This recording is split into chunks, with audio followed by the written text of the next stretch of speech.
All right, so welcome everybody. Tonight's the 28th of September in Dallas, or the 29th in places that have already proceeded to tomorrow. This is the Dallas Personal Robotics Group Builders Night Virtual, and we get here every Tuesday night to catch up on things mostly related to robots. Sometimes we veer off into other rabbit holes. I wanted to share just some upcoming things and some housekeeping. First of all, Maria started a Discord, so there's something over 150 people, I guess, now that are chatting about robotic stuff. So for those of you into Discord and more interactive chat during the week, it's a healthy resource. I'm still talking to somebody about picking one of these meetings for a presentation, but we have at least 2 openings. If somebody has something they'd like to talk about on one of the upcoming monthly meetings, that would be phenomenal. Otherwise, we'll scramble at the last minute. There's also, I believe in October, last I heard, or on their website, the Seattle Robotics Society is going to hold their second virtual Robothon exhibition. They had one over the summer that was pretty cool, and they had too many people to present, so they're having another round. And I think our own Doug Dodgson, who's not on tonight, is planning to present at that one. So I don't know the date yet. There might be some rumor that it slips into November, but that's coming up. And then there's also, if I wasn't so distracted, I'd be looking for partners. But there's a hackathon coming up in Dallas this coming up weekend. So, but it's also looks like there's a virtual component as well, if you're interested. And if I remember reading, just glancing at the website, there's something like $15,000 of prizes. So they got some big name sponsors and a healthy pile of prizes to award. So I know I did 3 of them a few years back and placed in each one, and it was actually a lot of fun. So if somebody's interested in that, let me know, and I'll copy the link over to the chat. It's being hacked. You know what? I didn't see any details or themes for it, so I don't really know exactly if there is such a thing for this. I'll just put it in here in the chat window, and y'all can see what you find out about it. Like I say, if I was in a different mode, I'd be chomping at the bit because it was a lot of fun the times I've done it. And I think there's enough skill on this meeting that we could cobble together a team and do something pretty cool. Like we did, David Ackley and I and 2 others made it to Vegas through the first hackathon we tried. So that was pretty fun. So Carl, I think that Discord URL might be invalid. Oh. Just something to look at later on, maybe. It lasts only for about 7 days. It has to be renewed, so they do expire. Oh. Yeah, I'll tell you what. I'll go ahead and paste one into the thing here. Okay, good deal. Now update the slide. Thank you for that. I didn't realize. All right, so that's good. Robots New Zealand is on. Wow. Yeah, so it's been a while since we've done this. Maybe we should just go around following the sun or something, because I think Murray is ahead of us in the calendar from New Zealand. And then if Murray, do you know Paul? Have you met Paul? No, Paul, we've not met. No, we haven't. Are you in Paul? Are you in New Zealand? No, but I'm a Kiwi. I'm in Dallas. Oh, wow. Okay, I live near Wellington. Oh, okay. Yeah. I had my first job in Wellington. Did my final year of college in Christchurch. Oh, okay. Yeah, And Paul is currently retired, but he spent the last 7 or 8 years working as a professional roboticist for the armed forces. Yeah. You're a robot. And actually, on the last couple of years, for a startup that was doing robot trucks that drive trailers around warehouse yards, and we actually used a New Zealand company, I'm trying to remember their name, that does robotic comms in the cloud. I'm gonna have to look it up, but anyway, they did like cloud comms from the trucks up to the cloud and then off to like Azure and other cloud level apps.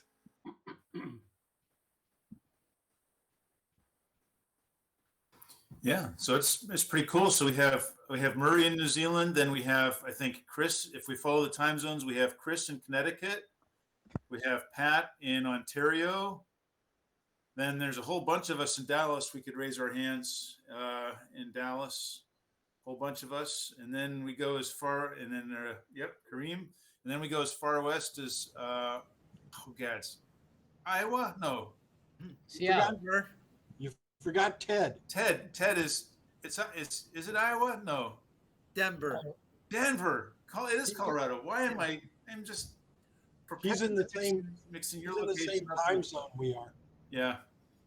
No, I'm 1 hour. Are you? One. Less than- yeah, So is it 20 till 7? correct.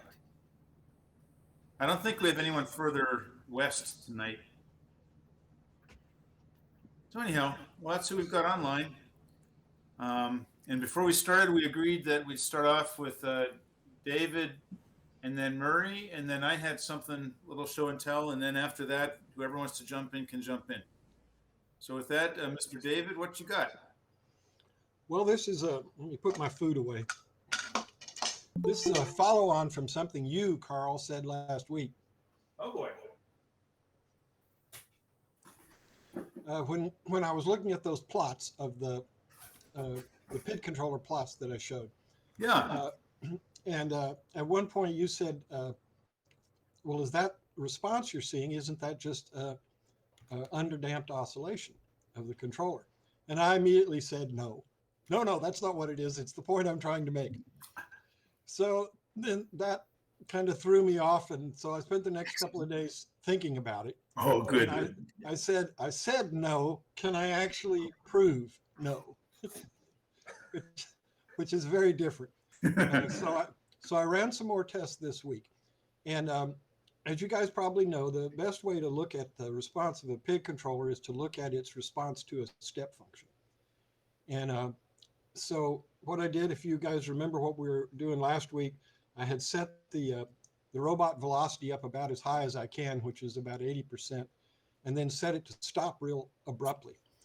So I went in and I turned off the rate limiters so that initial nice linear acceleration is gone.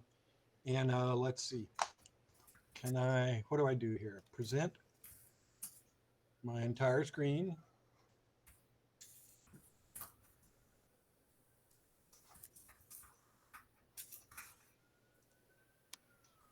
Did that do anything? You are now presenting. And do you see a graph? Indeed. All right. I'm going to go here to the second function because I think it's maybe a little easier to see. But basically, we're starting here, and you can see that the green trace, which is the velocity, and the blue trace, which is the rotations. And you can see that green trace is indeed a step function. That is, we go from 0 to 80% in a single step. And you can see then these blocks here, the solid block is the right wheel, and the hollow block is the left wheel. And you can see that's the output of the PID controller rising rapidly. And then the circles, again, the solid one is left, and the solid one is right, and the empty one is left. And you can see those also accelerating. Now, I will say when I did this, visually, just saying go, it appeared to go to high speed immediately. I didn't see anything that looked like an acceleration ramp. And we've got 1, 2, 3, 4, 5, 6, 7, 8. So maybe a third of a second there actually was an acceleration ramp there. But visually it just looked like it suddenly took off. And you can't really trust these precisely as overshoots because we're doing a little steering down here. So that makes some difference, but you can see that this is close to critically damped and maybe even a little bit over damped. But there's no oscillations here. There's nothing like what we were seeing last week. And then you follow this along over here to the falling edge, which is determined by the distance to the target. So at this point, we get this ramp with this deceleration ramp with a nice curve in it. One of the things you can see is if you look up here in this area, that the control voltages, that is the output of the PID controller, are above where the wheels are. That is, you can think of that as it's pulling up on those values. But because of this steep deceleration, you can see that those go down below the wheel values. So up here, you know, that control goes with that reading and that control goes with that reading. But when you get down here, this control goes with that reading. So we're way behind, and it's actually pulling this down. And when we get down here, where this actually goes to 0, you can see that both of the controls go negative. And it rapidly pulls down the velocity, and you can see that the right wheel actually overshoots. And so there's a correction for it that pulls it back up. But again, there's no oscillations there. Those go to 0, and there's no bouncy or anything. So, and David, yes. Just a quick question. In that section from about 22 to 22 and a half, where you've got that gap between the target velocity and the actual velocity reversed, would that effectively be braking then? Yes, that was my whole point. Okay. I've got another a plot here to illustrate that, I think. These are, Is this being recorded? yes. Cool. Yes, for those that we normally record these, and I forgot to say, but if you didn't want to be recorded, then the convention is don't speak up or mute your display or something. But okay, so you should have a second graph up in front of you, and what I did here was I put the robot up on a box, see, I wish I could demonstrate this. You can turn the wheels easily. So I set the velocity to 0, and then I enabled the control. And so what you can see here, beginning over on the left side, is everything's at 0. And then I grabbed the wheel, the left wheel, and attempted to rotate it backwards. And you can see as I did that, almost immediately, the output of the PID went positive and was pulling really hard against me, hard enough that about right here, I had to let go. And you can see it then overshoots and goes positive and is real quickly pulled back down to 0. Here I did the same thing, trying to turn it the other direction. So here I was rotating it backwards, here I'm rotating it forward, and you get the same thing. The same thing here for the right wheel. So even though we're sitting there motionless with the PID controller running, it's trying to keep the robot stationary.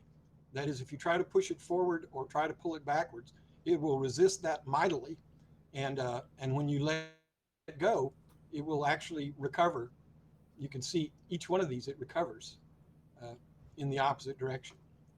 And David, yes. There's nothing unusual about this. If you had a PID controller on any robot, it would do the same thing? Exactly. Exactly. So then, I should have labeled these. I think this is it. Hang on. No, that is not it. Maybe this is it.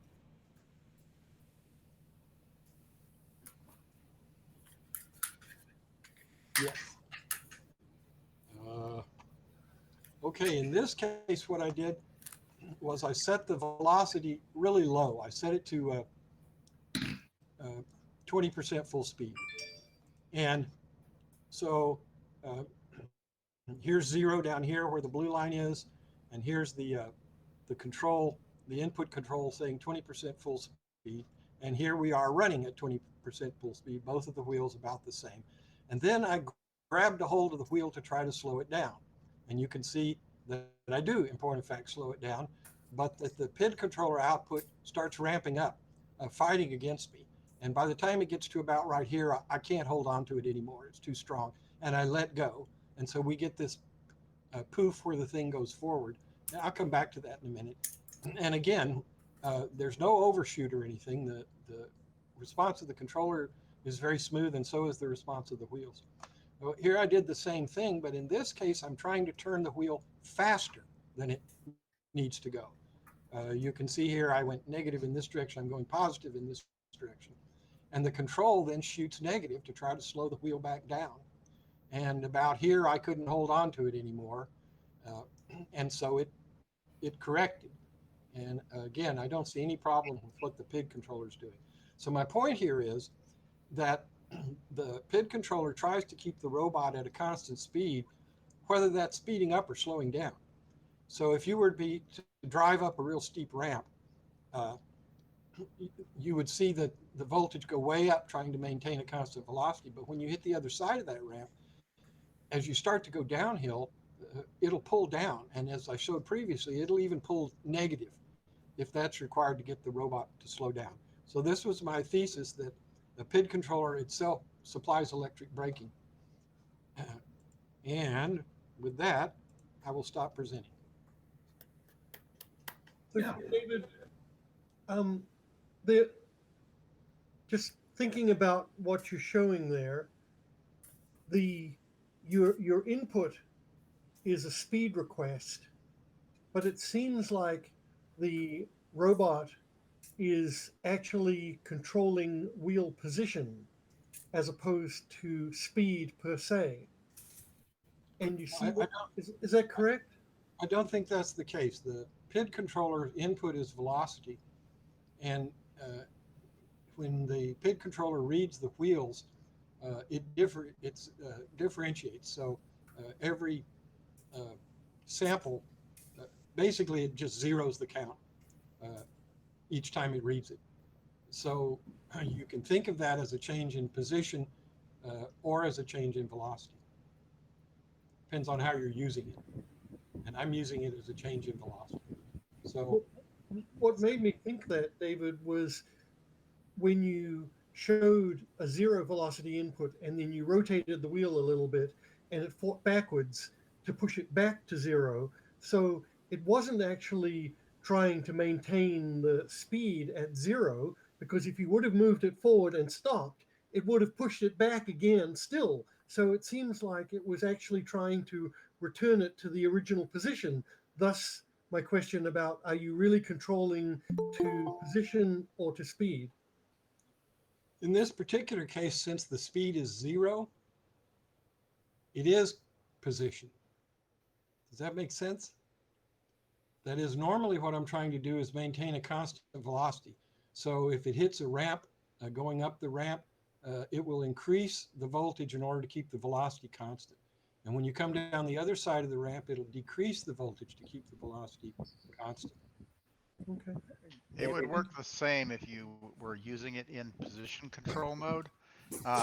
The only there would still be a slight difference, right? Is when David spun it up, it would acquire velocity, so it's fighting against that velocity, but it won't roll itself backwards to the position it was at the beginning. It'll just resume. It'll just get back to zero turning, zero speed. Does that make sense?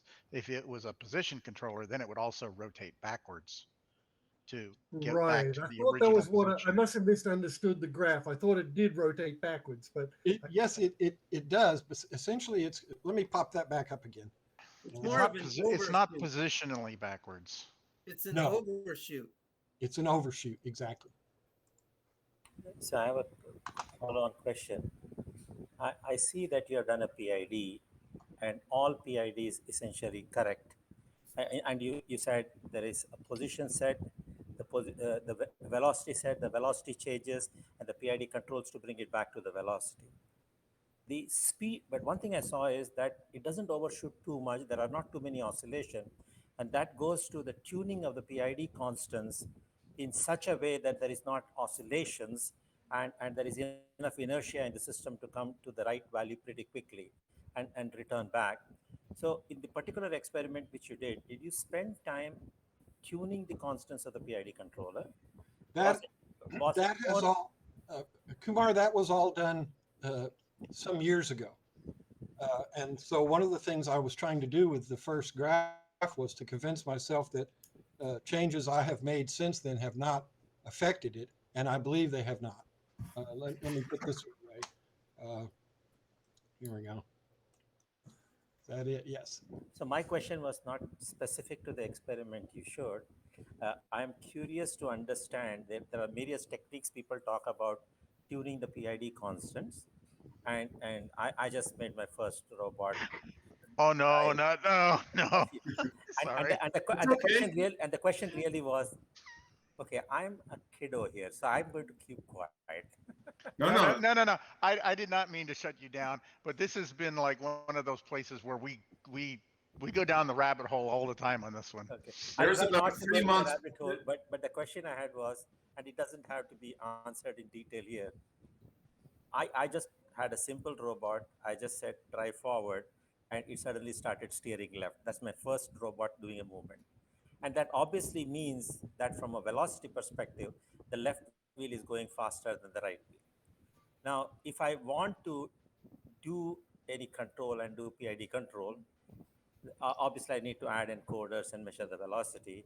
But the follow-on question is, theoretically I understand PID control, but I have not figured out how on an actual or a simulated system to tune the constants PID in order to get the no overshoot situation which you showed, which is not normally what will happen when you first do a PID on a robot.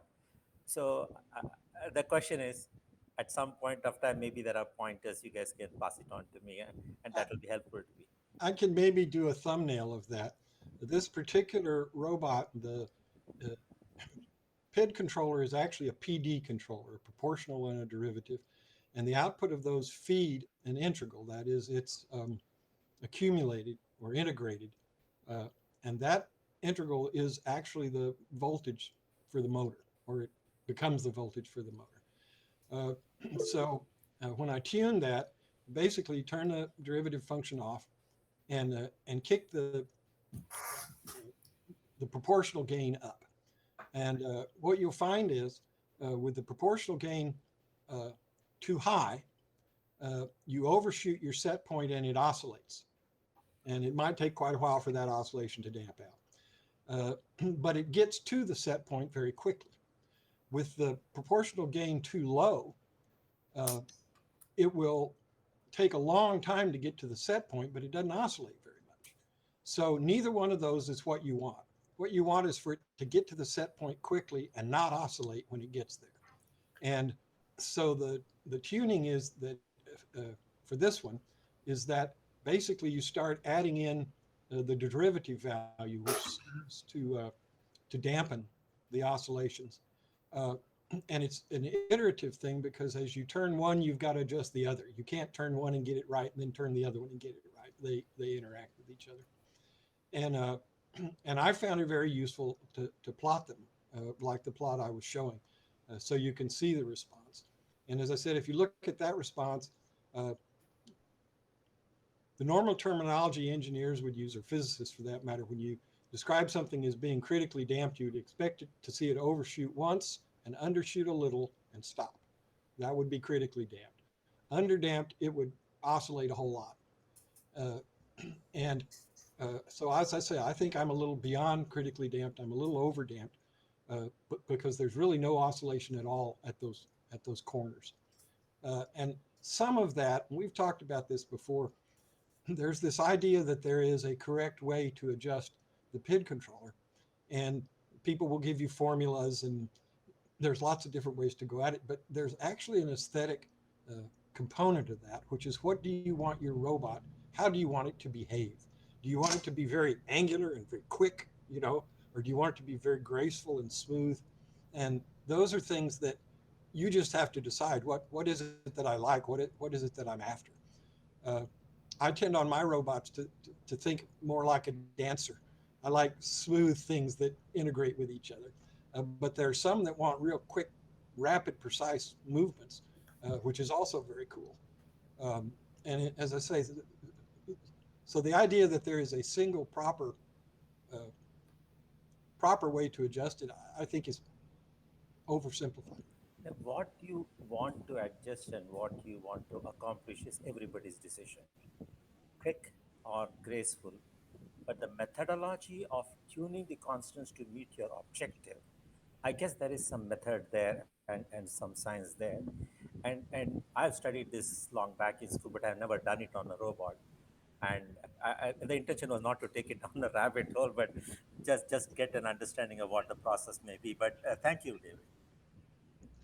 Yeah, about 60 years ago, I was tuning up some gyros on a rate table, and I found that okay, cranking up the gain will make it oscillate, and then you crank up the damping, and it'll kill the oscillation. And so that's what you're effectively tuning. You're cranking up the gain to make it fast, and then you crank up the derivative term to make it stable. So I can give you a kind of a practical thing too that I've done on basically on this robot. It's looking like this without the batteries, and basically what I did was I set it on a test stand, so there's no inertial load except for the mass of the wheels. So I would eyeball it. I'd put a little marker on the wheel, and then I would just eyeball cranking up the gains until it was more or less critically damped on a test stand, maybe a little underdamped on a test stand.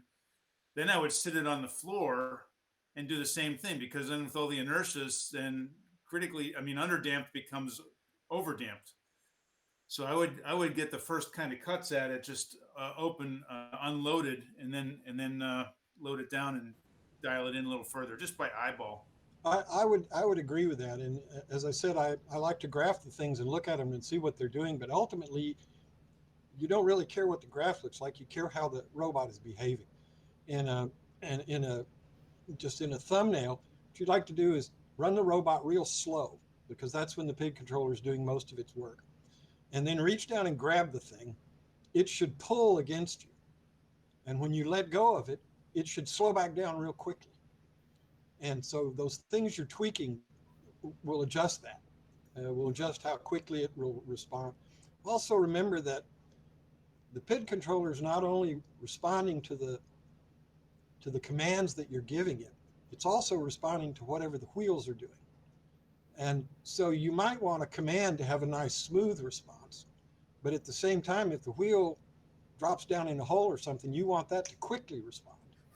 And so in the little talk I did last week, I described how the slew rates are determined at a higher level. You'd like the PID controller just to work as quick and as smoothly as it can. And then if you need to do slow accelerations and decelerations, that comes from the commands that are being sent rather than the controller itself. Thank you so much.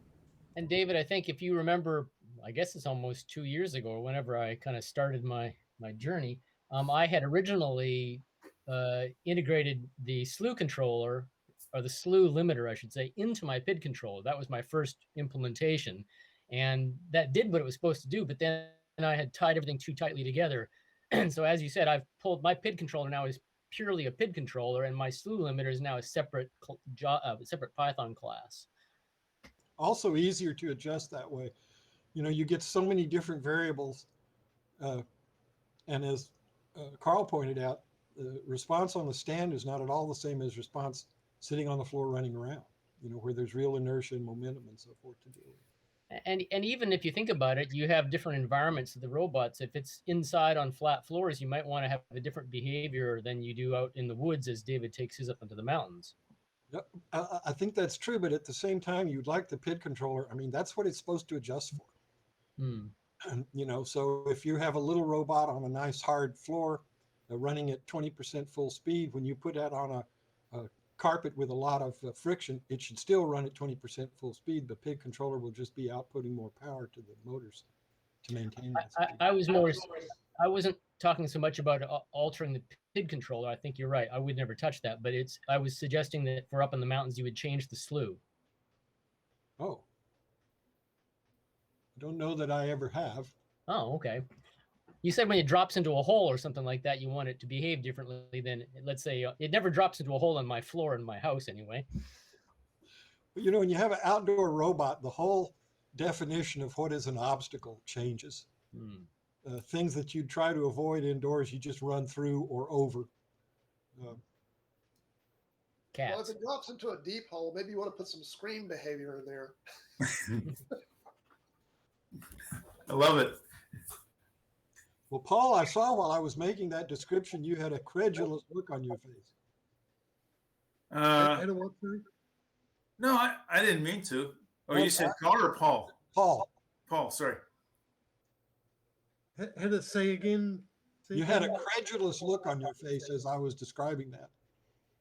Yeah, I was just wondering. I get why it would try and drive the wheel in reverse as you're trying to turn it, but I guess since it's velocity controlled, you should be able to like torque it, have it turn a little bit, and hold it, and it should settle down and stay in the new position if you don't try and keep on moving it. It shouldn't go backwards. Is that correct? Well, where the overshoot is coming from is, okay, I grab the wheel and I hang on to it. So the voltage that the PID controller is sending to the motor begins to ramp up. And it's trying to get that wheel to turn or not to turn, whatever. Right. And eventually, as that ramps up, I can't hold on to it anymore. So when I let go of it, it doesn't suddenly drop to zero. The voltage is way up. The voltage has got to come back down to zero. And that's where that overshoot comes from. Okay. It actually works in favor, because Got what it. happens if you're driving along in a straight line and then one wheel hits some high friction surface and slows down a little, the robot will rotate. So it's no longer pointing in the same direction. But when that friction is gone and it overshoots, it puts the robot back on the original path. That's kind of just a plus, even with no, active steering trying to keep it going in the same direction. Thank you. Interesting. One of the things I would say is that the idea of putting it up on a stand where there's no inertia, you can go to what I call a chassis dynamometer, which, let's see if I can present here.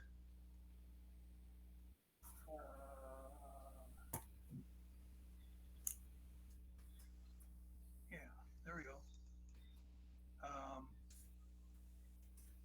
Up.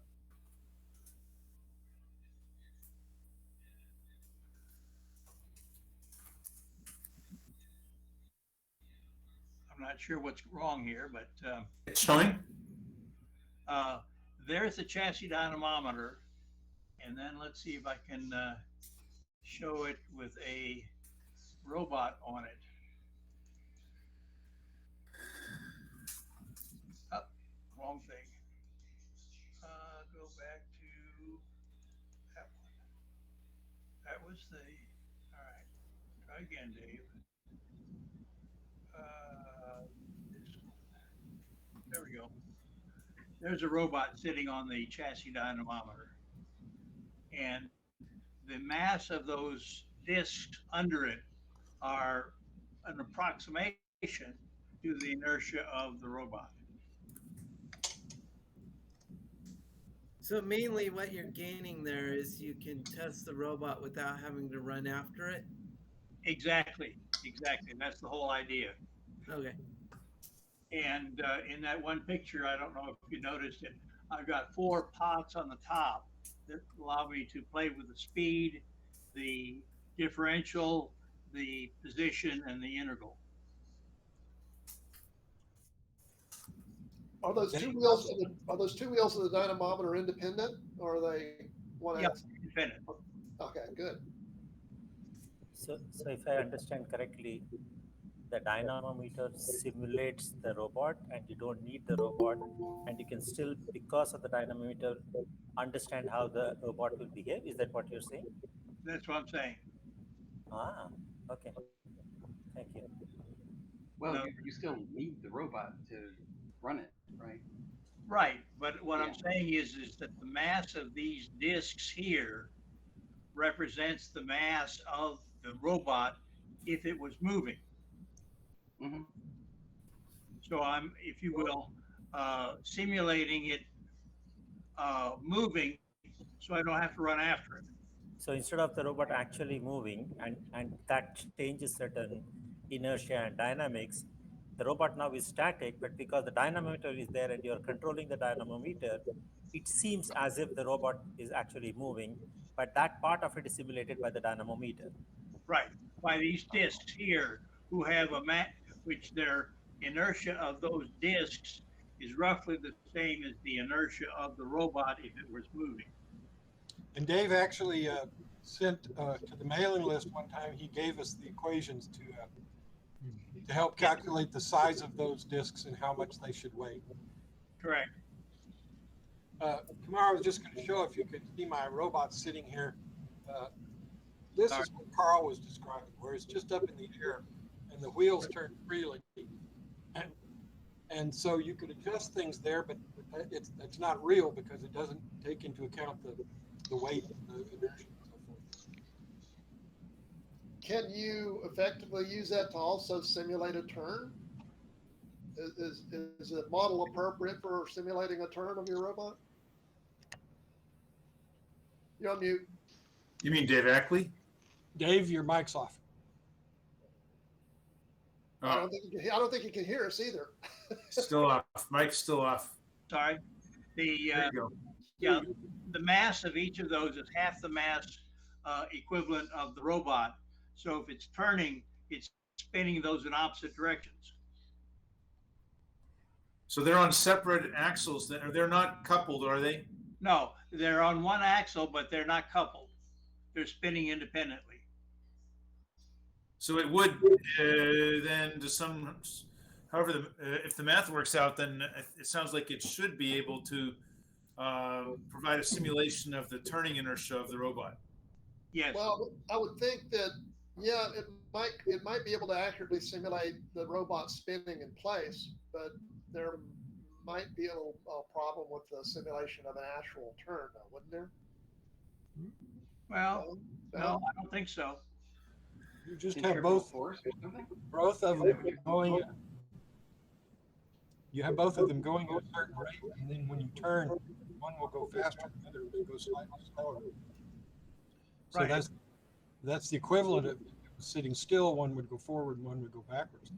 But if they're both driving forward, it just slows down relative to the other. Yeah, but there's sideways force on the wheels in a turn, and if there's any slippage, then that's not as accurate. But hey, it still works. Huh? Oh, our robots never have any wheel slip. Didn't say it was perfect. I said it was a good approximation. He puts duct tape on his wheels. Well, that's cool. Well, look at that. We got into our old friend the PID loop on this meeting. That's pretty nice, and good progress with it too. I like that. Kumar, PIDs are kind of a dark art. And the reason people laughed when you brought it up is because we've gone around and around. I know that Kareem is particularly annoyed, since he teaches lots of students, for people who say, oh, it's easy, just follow this particular technique and it'll all work out for you. He's skeptical of those. So you guys were laughing at this rookie talking about something which has been talked about 100 times in these meetings. No, the joke for a while was that for 5 or 6 months, all you had to do was say the word PID loop, and the next hour and a half was consumed. It was hilarious. Yeah, I think I was at the center of a lot of that, wasn't I? But it was good, right? It was healthy discussion. I think we all were alternately learning or amused by it, and it was good. There is too much of a good thing, though. Yeah, then we moved on to. It happens. It's like the entry to robotics. That's all right. We've got our little fads: simulations, PID loops. So now let me just throw in one thing about simulation. I just joined a course on Coursera, taught by this professor of drones and stuff.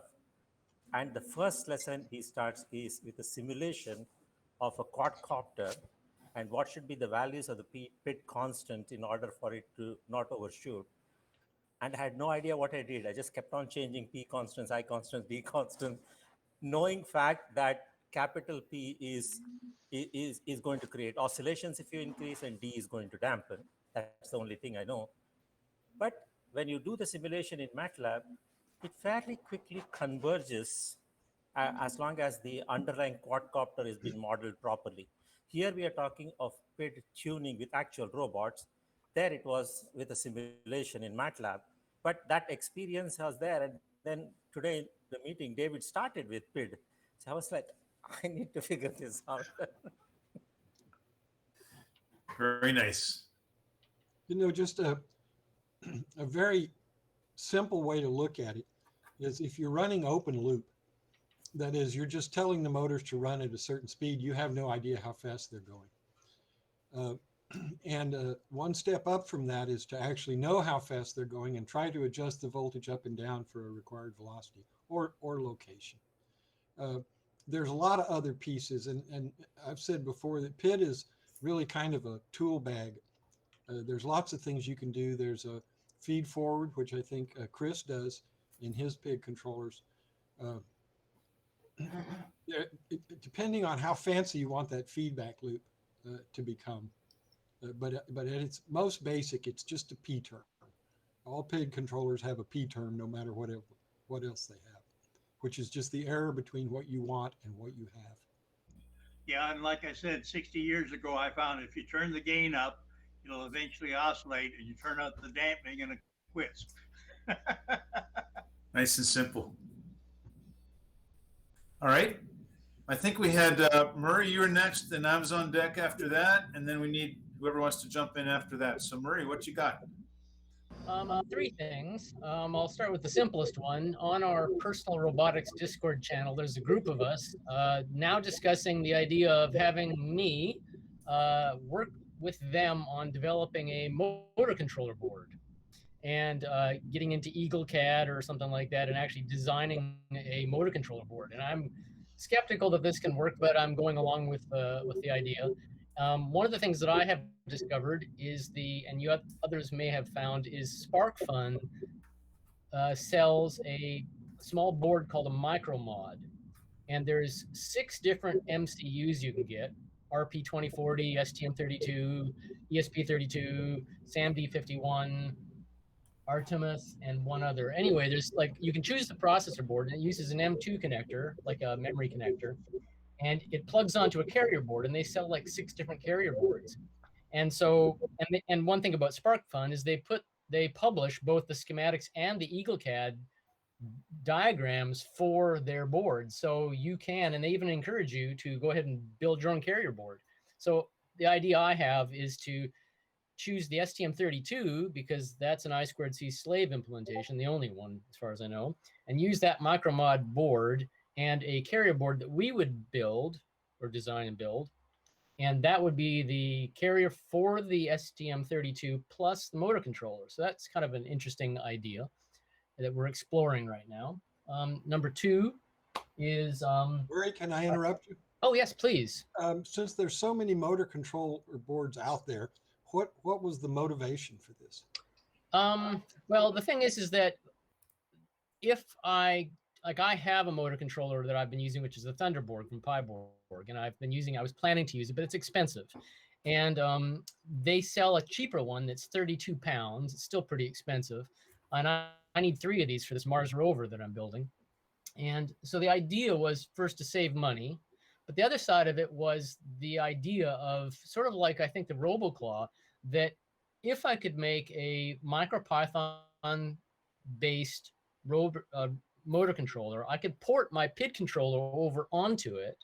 So we would get encoder ticks on the MCU, PID controller on the MCU, and then the motor controller board becomes this I2C device programmed in MicroPython that controls both.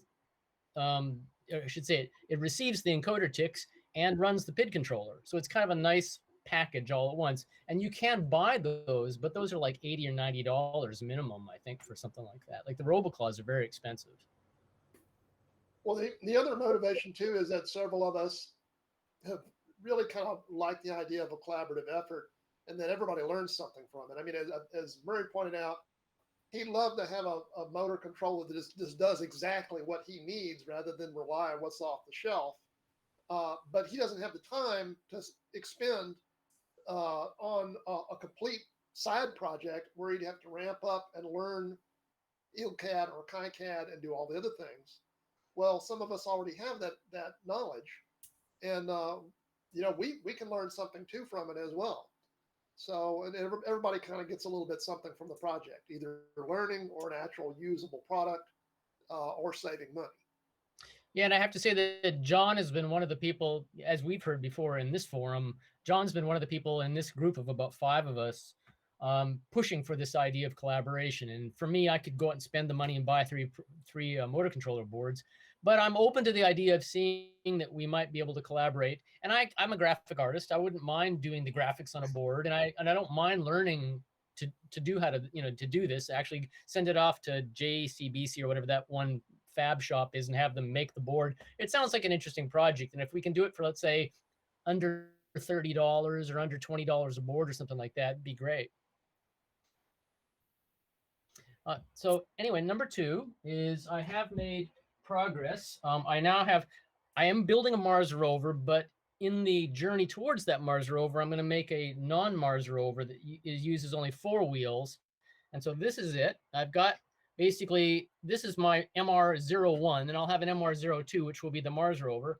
But I have managed to figure out how to have the battery clip underneath, so I can take my power tool battery and plug it on. And I've got my steering, everything's all done. Now I'm starting to work on the front bumper. And so I'm going to make another order from Servo City. As I've complained about before, the minimum order for a $1 part from Servo City to New Zealand cost me $125 US in shipping. There is a way around that. It turns out New Zealand Post actually have a service that I've signed up for. And I have something shipped for $8 from Servo City to Portland, Oregon, and then New Zealand Post picks it up in a post box there and ships it here. So I'm going to give that a try next time. And then finally, I don't have a gold star today, but I can talk about something that I do have working. As many of you know, I'm working on a Python OS for a robot, and we had a discussion a few months ago about servo versus ballistic behaviors. And I got to the point on the OS where I have the robot running up towards a barrier, and it's supposed to do a back up and turn. Now that's a ballistic behavior, and it's a no-no. We shouldn't do that. And so I was thinking about this, and I've got effectively an asynchronous message bus architecture. And what I've devised, and it now works, I haven't got it on the robot yet, but it does work on the screen. And that is that I've created a what I'd call, it's a scheduling macro. And so what you can do is create a script, which is a list of events, because everything I have, every message that gets sent has an event type, like backup or turn or whatever. So you can create a script that is a list of events or Python lambdas. It'll take either one. And you take that script and you can store it. And let's say I'll have a script then for avoidance. And what I can do is, rather than having a ballistic behavior, when the avoidance behavior is triggered, what it will do is load that script, and each one of the lines, each of the statements in the script has a time associated with it. And it will effectively create a schedule and publish that script into the macro processor. And what it'll do is then start to send out messages into the future. So it says, run for 5 seconds backwards, then send a message to the message bus saying, rotate in place for 2 seconds. And then it'll send a message, do this, do that. Basically, you can set a schedule for events, and it'll start to send them into the bus on that schedule. But if at any time those messages, which would normally come through as servo messages, if at any time something else comes up, let's say the robot is backing up, and another higher priority message comes in, it will interrupt that script or even kill the script and start a different behavior. So the idea here is that I can basically, without having a ballistic behavior, schedule events into the robot's future about what it should do if it's not interrupted by something a higher priority. And actually, I've got that implemented now, and I will hopefully, maybe by next week, be able to demo it. I'm not sure, but it does work. It's effectively a macro processor where I can write a series of things into a script, and it's queuing, I should say, and basically store that script. And then for every different sort of ballistic behavior that I want, I'll have one of these scripts, and effectively load that script, and it'll start to operate into the future of the robot 5 or 10 seconds or wherever that cumulative amount of time that the script implies. And that seems to be functional. I'm kind of happy with that solution at this point. So, but that's it from my end of the world. See, I was right. I was right, Mary. You do wear the coolest hats. I was right. I put this on for you, Harold. I appreciate that. Yes. Pretty cool. All right. Okay, so I'll just give a little demo here then, and whoever wants to jump in next, think about that. But I haven't done much building with robotics. I'm still digging out of my travel in the last month, but I do have this thing, a Kickstarter that came in over the summer, and I don't think I've shown it here yet. And this is, as it turns out, this is a camera, iPhone camera tripod, and you can set it down on its little feet like that if you want, or you can hold it like this, and you'll see it's kind of a little floppy like that, but that's all right. What you do is you turn on the app on your phone, and then let's see, you install this to the thing like so, and then I'm not going to update now. And then what you see, it's all kind of wobbly, right? But it's a 3-axis stabilized gimbal. So I push the on button long enough, and now it's in this kind of slow follow mode. So as I move it around, it'll give a nice kind of a smooth motion. It has a little joystick here, so I can make it look downward. I can make it look upward. I can make it pivot to the one direction or the other direction. I can even snap photos by pushing the button, I guess. Wow. Carl, do you know how much a Steadicam in the film industry costs? Well, I know I know they can get pretty expensive, but this, I mean, that's what caught me about this one, because it was just one of these $60 or $80 Kickstarters. And I know DJI has some that are a little more expensive, but what's really cool is, and I'm not really in a good mode to set this up, but you can, like using the joystick, you can turn it into menu mode here, and then you can like toggle it between different modes, and it has these AI modes, so you can actually have it track people. So somehow I had in mind, I haven't had much luck yet in person doing this, but I should be able to identify like a robot on the floor and say, track this.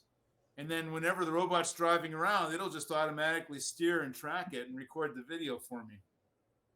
Cool. That's very cool. I remember it because Steadicams back in the 1980s and 90s cost around $50,000, and it was a big deal when they got under 10 grand. Oh yeah. So, yeah. And that's a crazy thing, right? You just charge this by USB-C, and you can do fast follow mode or slow follow mode. And Carl, what's the power source? It's built-in battery. So like I say, you charge it up by USB-C, and then it runs. I mean, I haven't really used it much.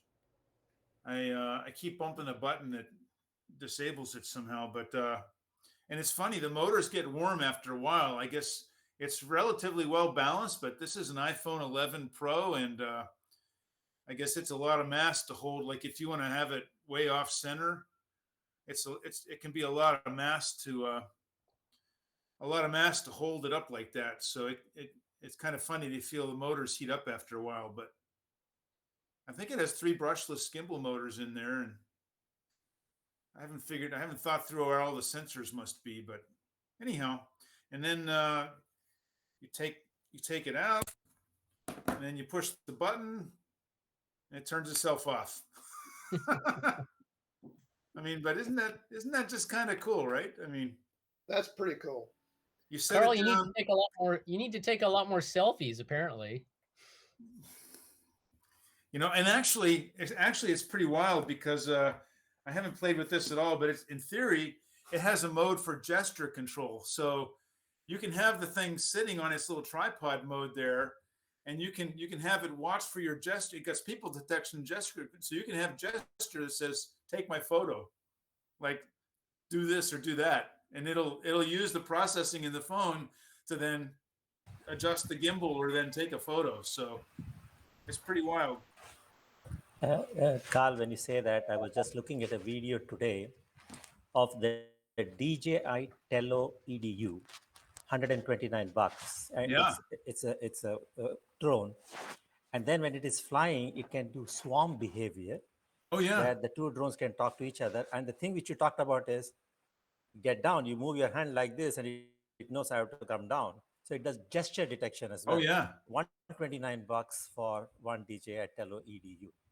Yeah, it's great, and that's a full up. I mean, it's just wild what the economies of scale have been doing to the prices, right? So, and it is fully programmable in Python, in make kind of thing, and you can do gesture recognition. You can say fly in a swarm, go all of you together, fall down.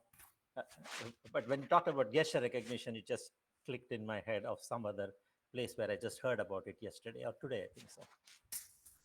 Yeah. Wild stuff. With that, yeah. Okay, so I've just put a link in there for the one I just showed you, but there's a bunch out there like this. So well, for whatever it's worth. And because it's kind of been on my radar, not because I have a definite need for it, but because I did something like this professionally last time I was designing circuits, is working on a stabilized head mirror for a military vehicle. So of course I thought it'd be fun to have a stabilized head mirror on a robot. And I thought, well, why make one if I can buy one? So, okay. Anyhow. Yeah, several of us suffer from the, I think that looks cool, I should buy one syndrome. Yeah, we have that habit on here, don't we? I imagine it's integrated with the iPhone, so it'd be hard to use it as like a separate device. Yeah, I don't know that this one has an API. I think Kareem put some links in on Amazon for some other similar ones. And who knows? I got actually I wanted to say in the Kickstarter that they were exposing an API. So who knows? I mean, with so many out there, there has to be one of these that's got an API. And if there's not now, there will be soon, right? Would you talk to it through that USB port? Or Bluetooth? Is Bluetooth how the gimbal communicates with the phone? I'm sure of it. Yeah. Well, Bluetooth or Wi-Fi, right? Because there's some higher bandwidth Bluetooth modes that work together collaboratively with Wi-Fi. No, I mean just now when you were using it. Oh yeah. No, I had to pair it with Bluetooth, so okay. They were aware of each other, and all I had to do was tell the app to connect. And actually, I think if I had several of these, it would let me select which one to connect to, like I do with the little oscilloscope probe I have. But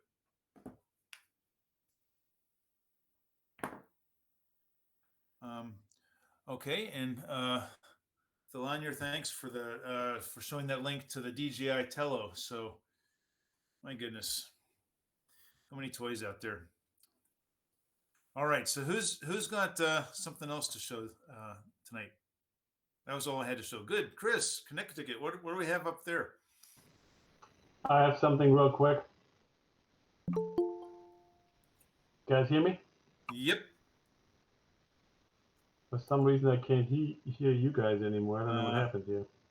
Well, we can hear you. Did I lose my audio? Can somebody say something? Saying something. I think you might have lost your audio. Lost my audio. What the heck? Chris, you just asked the people on this conference to say something.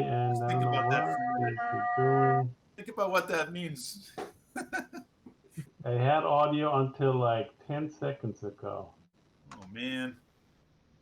I'll disconnect and reconnect. You guys proceed, but something. Okay. Who wants to jump in with audio before Chris comes back? I'll be back in a minute. I can entertain you with a song.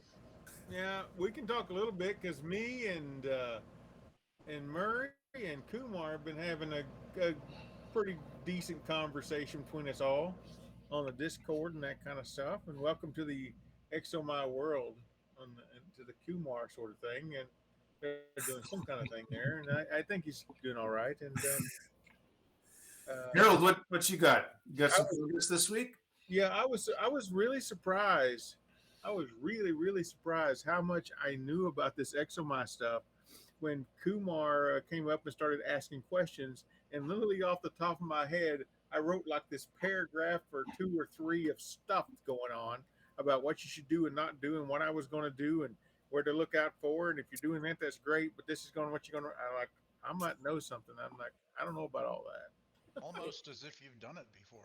Almost as if I've done it before. Exactly. And Harold, you know, so specific answers to so specific questions. yes.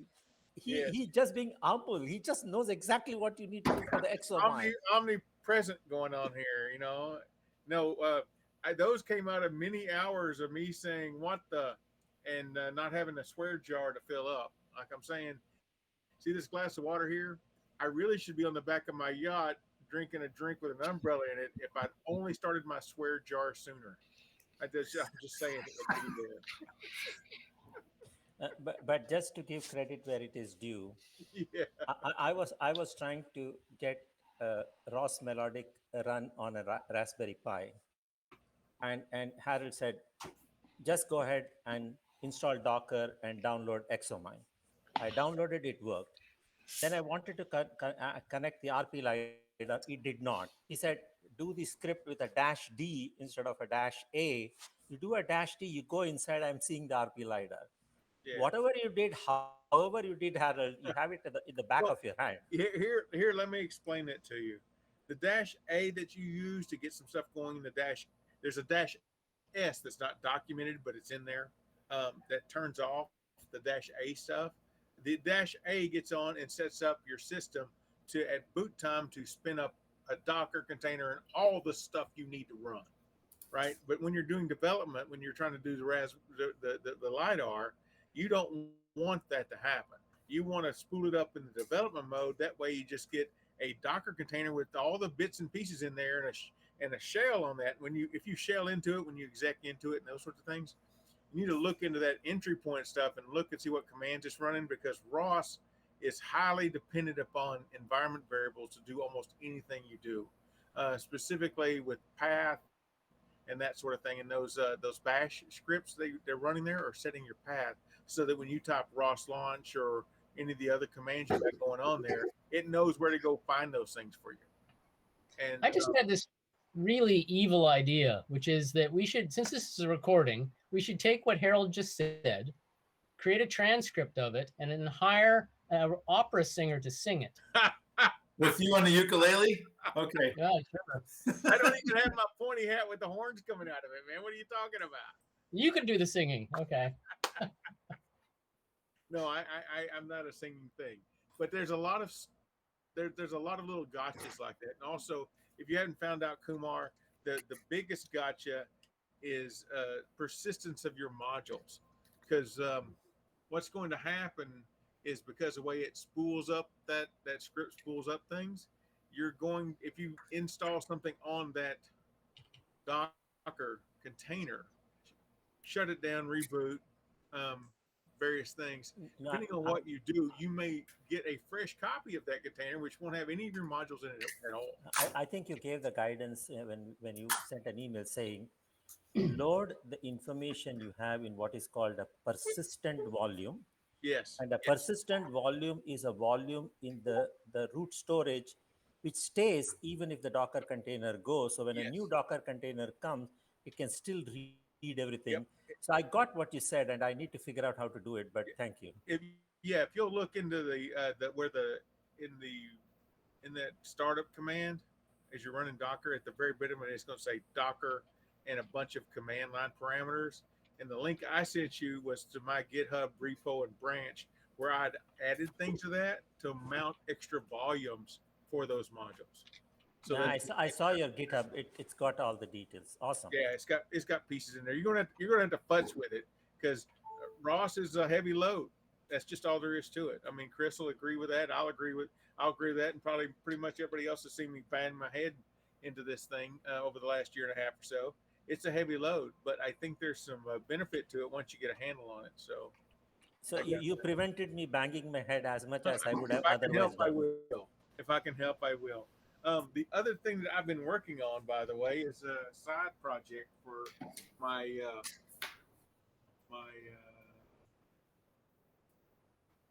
person at work. So what you're seeing right here, you're seeing my my smash button, and this is the second prototype, and I've got a Bluetooth.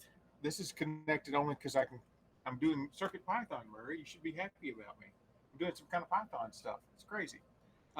This is only so I could update code and things, but I am Bluetooth connected over to my laptop, and I've got all these buttons wired up in a very rudimentary form, so that I can push the button on any of these and have text come out, because we're going to use it as an OBS controller.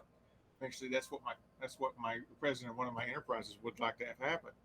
And this is the idea of the button right here. This has got some RGB NeoPixel rings underneath of it, so I can change colors and make them animate and do all that kind of fun stuff.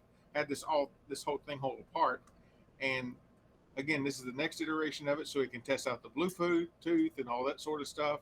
And this is going to be F24, 23, 22, 21, 20, and 19. And he can do all kinds of stuff like that. And if you didn't know there was a F24 function out, yeah, it's been there a long time ago. I imagine some of the older guys with the use of 3278 terminals and a bunch of other things know exactly what row F24 down to F13 actually is. But it's not on the keyboard really anytime soon, so it makes it really good for doing key bindings. And what I'm in the course of reading on right now is how to do a couple of things. And I was impressed by a really cool one first. Debouncing this big old switch is a kind of a big deal, and their rudimentary thing says once it's pressed, wait a half a second, don't do anything. I'm like, that's just dumb. Because I want to be more interactive than that. I want to have this animation going and all that sort of stuff as we're going on it. And so I found that the debouncer library that does lots of fun things. Not only do the debouncer on it, I'm going to use some software terms here. They get it where you can objectify it and actually make a closure on the thing, so you can actually have events fired, because the Circuit Python on this particular model, or Circuit Python in general, has interrupts, that kind of stuff disabled, so I can't track when the pin goes low to fire an interrupt. So I've got to do it a different way, and that's how I'm going to do that. And the same thing, there's an animate thing out there. Once I figure out how to do that, then I can animate all the stuff. And the end all be all result is probably going to be some form of this big old button here, and 4 or 5 of them in a big where is that? Let me get Hey Harold, what's the MCU? What are you using for the computer on that? The MCU. The MCU on this is an NRF. It's a feather-based project. Let's see if I can show you here. You look right in there. You see it's a feather. It's a feather board, and it's a NRF 5280, I think. 5280. The only reason I was asking is that if you can bump up from CircuitPython to MicroPython, you get all of the other libraries that you don't get in CircuitPython. Okay. And there's, you don't get hardly anything in CircuitPython like async.io and all that you could actually use. Disabled. Yeah, they've all. They're not there. They've never been implemented, and they never will be. So you might consider trying to find an MCU that, like a Tiny Pico or something, that you can, or even an RP2040 that you can run MicroPython on, and you get access to a lot more libraries. I might do that. My biggest concern right now is getting access, having a board where I don't have to fight with or add. I wanted the Bluetooth on the board built into it. I didn't want it to add any more pieces than I absolutely had to. And in fact, have you looked at an ESP32? That's what I was going to suggest, because that has Bluetooth built in. Okay. It's Bluetooth built in, has Wi-Fi built in, and it runs MicroPython. Yeah, okay. I'm using the Tiny Picos from Unexpected Maker, a guy in Australia, and he does a great job on the boards. He's very supportive, and he's like a single guy, not single, he's married and has kids, but he's a single person business out of Australia, and he's running a nice little business, and I highly recommend we support him with He's making really beautiful boards. And they all run either C, C sharp, not C sharp, C, C plus, or MicroPython. And some of them, he's got a feather board that runs CircuitPython as well. But the Tiny Pico is a great little board, and you can run the whole MicroPython stack on it. It's pretty good. Oh, that's cool. Drop me a link somewhere in the thing, and I'll pick it up. Just search for Unexpected Maker. Okay, I'll do that right now. Nice guy, by the way. He's a super nice guy. Yeah, they were showing this. They were showing the simplistic use of their bouncer, and they were going all the way down into doing closures and all that sort of stuff. And I'm like, dude, a closure showing up here on a hardware thing. This is like, I don't know if it's unheard of, but it's certainly unheard of by me, because most of the time when I say close, if I don't know, you show your hand or not, how many people in this that can hear my voice right now know what a closure is? Oh, okay, we got 2 or 3, you got a small one, right? See, and Chris is maybe, Chris, I'm exactly where you are, because I know one when I see one, but I couldn't tell you what it was if I had to point it out. So, you know, if I had to point it out, it'd be fine. But it's definitely a concept that most hardware tinkerer people have never ventured into. At least that's what Harold, if you'll search back through the DPRG archives, there was a whole section, this is about 2 years ago, on debouncing. Okay. Cool. I will go back and look through all that kind of stuff. And so anyway, that's the project I'm working on. I'm going to turn it over. I'm going to work on it, animate just a few things to give him a clue. And then when he decides this either works or doesn't work, and decides what form factor he wants to have 5 or 6 of these big buttons in, and what colors he wants and all that kind of stuff, where I suspect that we'll build a sort of big thing, somewhere, maybe a little boxy, but if it's up to me, I'm going to have lights on it and a few other things. And I got to be careful, because I don't want to, he may want to do this completely wirelessly. So I'll just need to get a battery that, you know, one of those power banks, plug in the USB on it, and I'm probably good to go with whatever board I end up going with on the thing.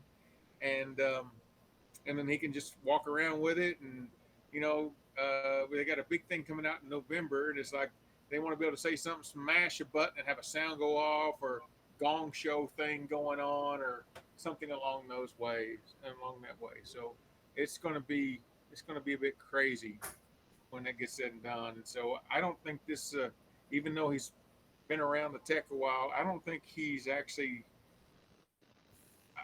He's like, dude, that's amazing. I'm like, man, I plugged in a couple of boards and slapped some wires on it, and it's a NeoPixel, man. It's not Don't discourage it. You know? I'm not. That's what I'm saying as I'm reading the email, but that's not what I'm saying to him. Bathe in their adoration there. That's what you got to do.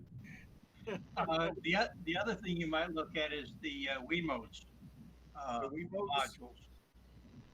They use a ESP32, and they're, you know, a whole set of modules that go together. Cool.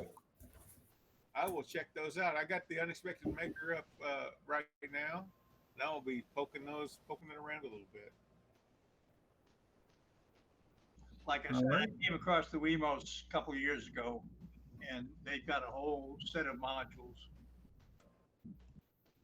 Tiny Pico. Cool. Chris, are you having some audio now? I'm having audio back, yes. In both directions. Okay. Well, I think you are next up. What's been going on?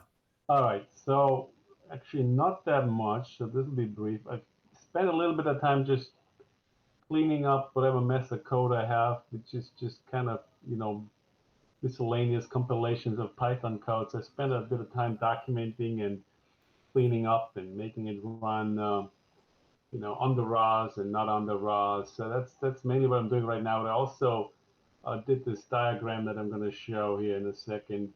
Again, I'm starting to sort of, you know, I find I need to, you know, document a few things so I don't forget, you know, how stuff works and is connected on my robots. I thought I start writing a few things down. Let me share my nice little diagram.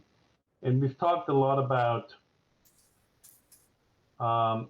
how to interconnect. Which screen would that be? The window or screen select? Okay. We've talked a lot about, how we all interconnecting, different things. Serial, I2C, SPI, what have you. And so this you can see, and I've verbally talked about all these things in various calls. I just thought I'd show it visually on my Romy robot. So I have the Romy control board that's kind of part of the Polar robot platform, so to speak, on the left here. That's where I have my ultrasonic and my IR connected, and obviously the motors and the encoders. And there's not much I/O left after that. And so my line sensor is going to this QT Py, and that's connected to my Raspberry Pi over USB. Now it's actually virtual serial, as I've mentioned before, and it shows up as a virtual serial port, and it's just pumping out the data at 100 hertz here, in kind of ASCII form, humanly readable.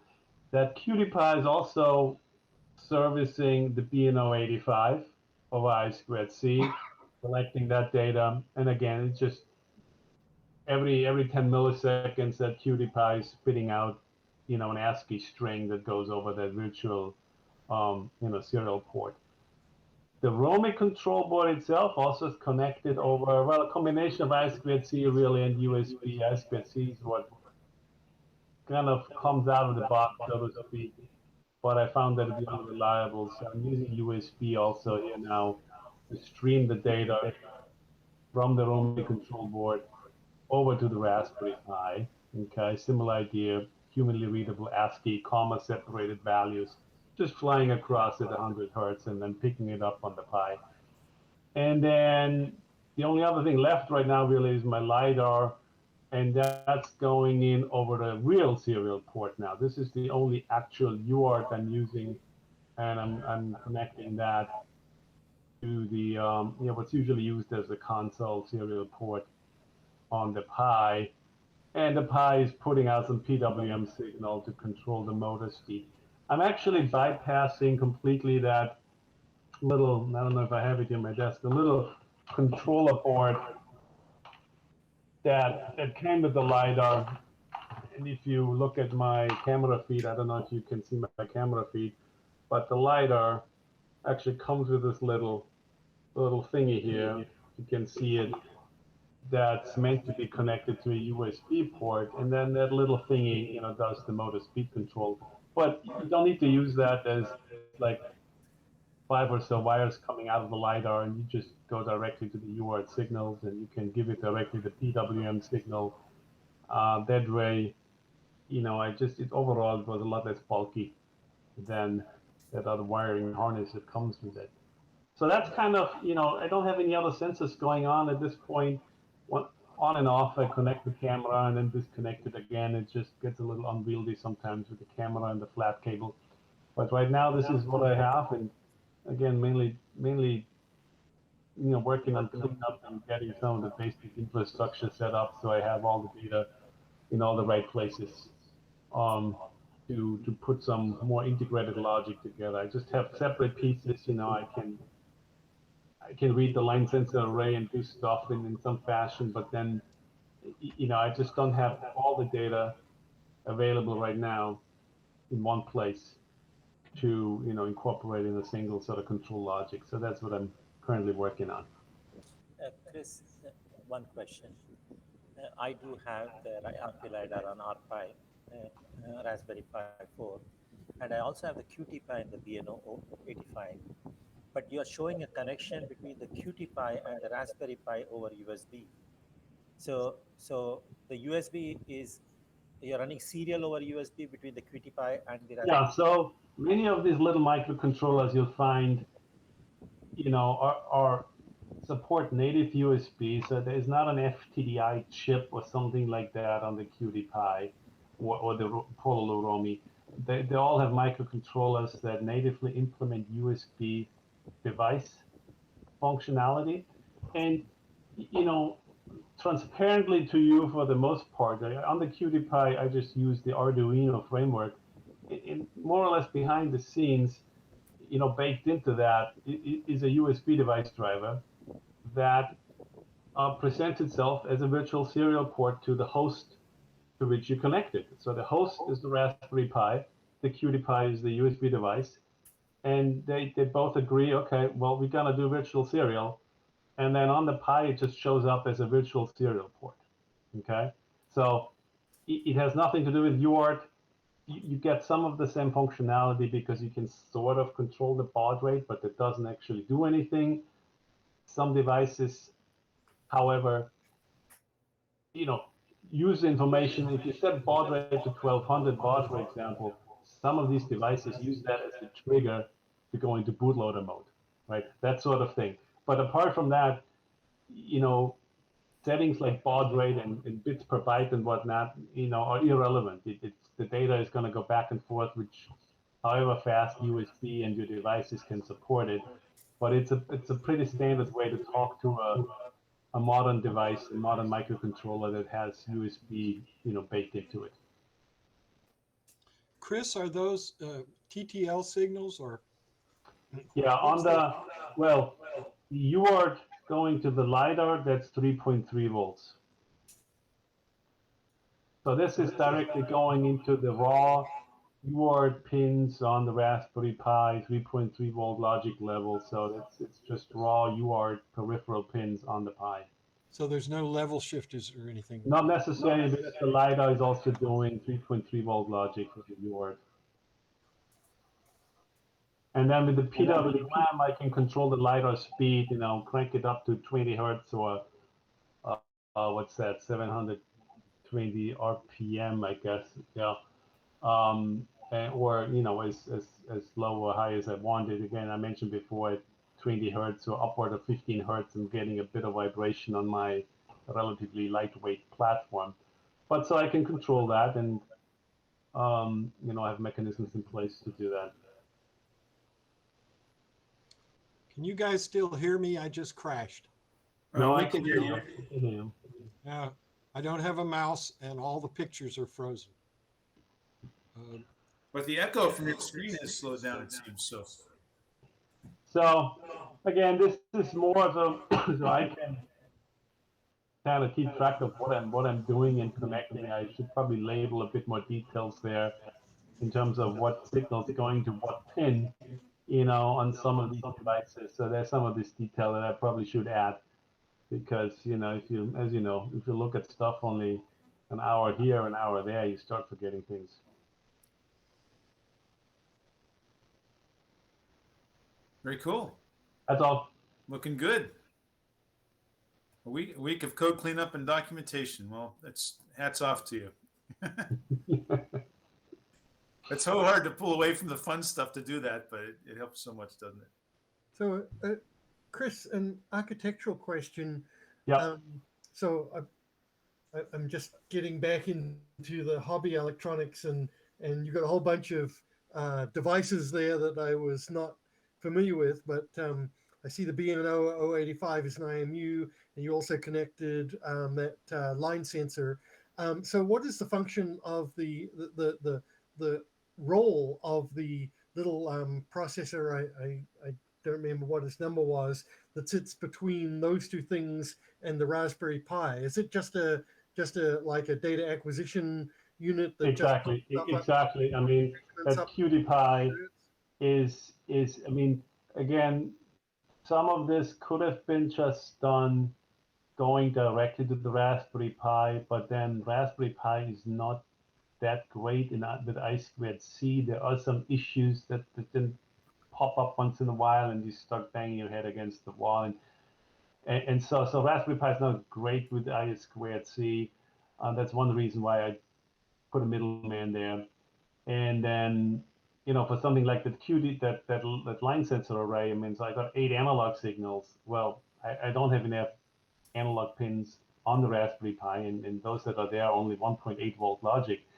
And so you need something, right, to collect those 8 analog signals. Now, okay, I could have gone with something simple. I could have gone with a I2C I/O expansion chip or board, right? That's just a very dumb device, I2C, and analog inputs on the other side. They're out there. I've looked at those. It's But probably it's a simple in a DAC. way. It's No offloading software involved. data acquisition is Just what a you're. hardware device. But I felt with the QT Py, I can do more, because again, especially when I talk to the BNO85, again, I gotta actually talk the I2C protocol, and there's software running there servicing the BNO85. So I can do those sorts of things on the QT Py. But at the end of the day, it's just a data collection device. It's just a middleman. Right. I felt things are a little easy and reliable, Right. and I don't ask the Pi to do things that it's not good at. Thank you. So the QT Py is, I think, $6 or so, and it has got stemma connectors, and you can create a chain of I2C devices.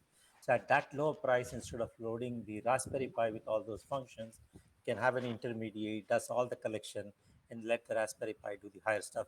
The cost is that low, and the size is so small. It's awesome. Yeah, for me, the size and the flat, I mean, it doesn't have, well, you don't have to sort of solder pins to it, and I didn't. So for me, the form factor was very important, the way I'm using it. Yeah, exactly. So it's a nice little slave, micro to use for those kinds of things. Yeah, thank you. The other thing that you gain by using one of the MCU chips or boards is that the Pi, like I'm programming in MicroPython, which is running on it's MicroPython on Linux, which is time sharing operating system with a time sharing programming language. So if you're doing anything time critical, as Chris would tell you the same thing, you can't get a nice 50 millisecond loop or anything like that. Everything kind of just goes whatever speed it goes.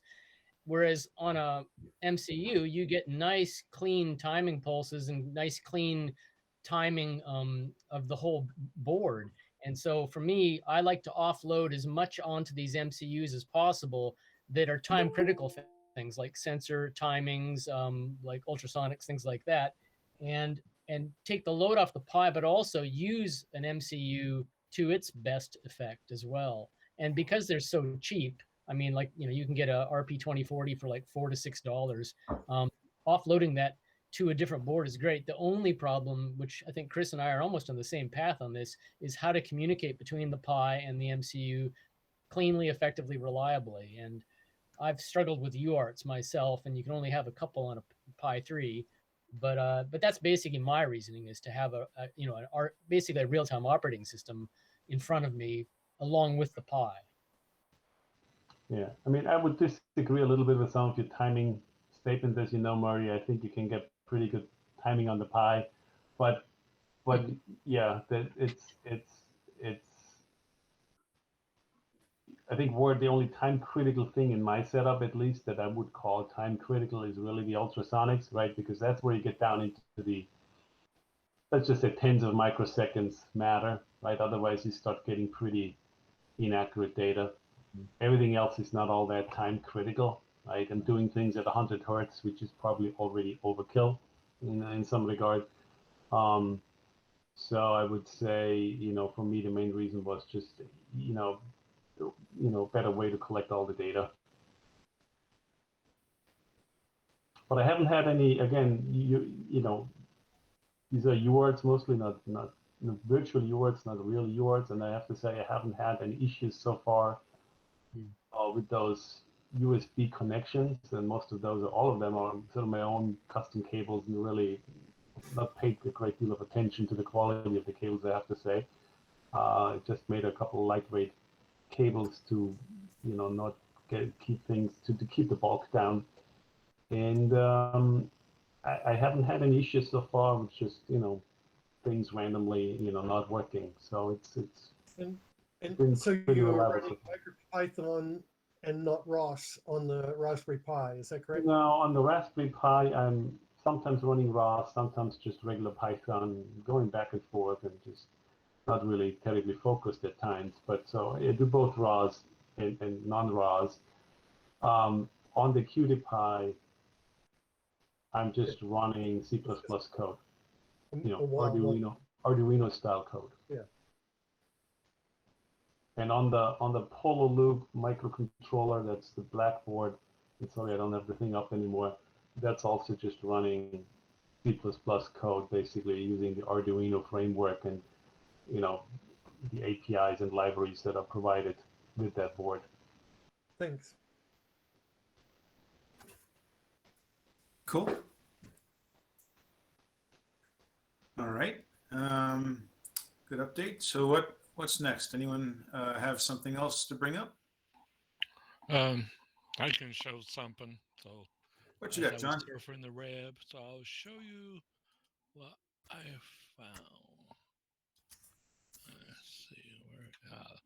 So this was interesting in the sense of the linkage here, because they actually have a linkage on the walking thing. So I thought that was a little bit of interest. And they have a video, so let me get there. So let's see if I can get. There we are. So it's sort of interesting. So he has that showing. And then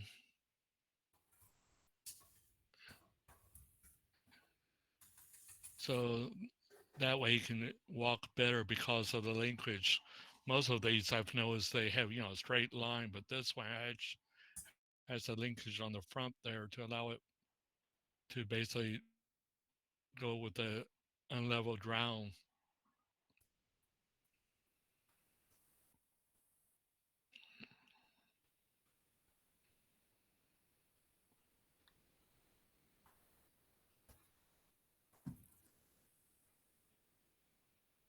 So that's that, and then he has it running outside.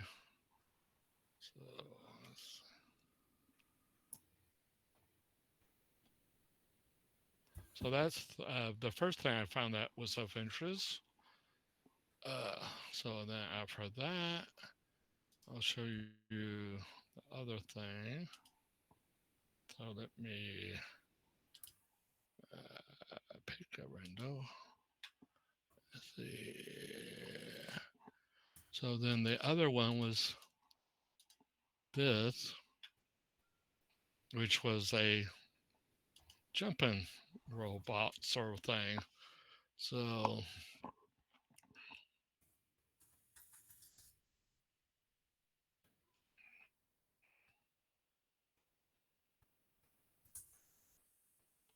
it's a little different movement.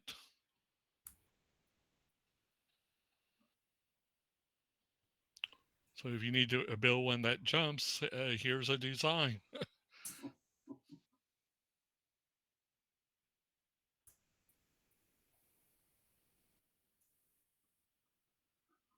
So that's the one other thing I found. And then the third thing, I don't know if y'all saw this, but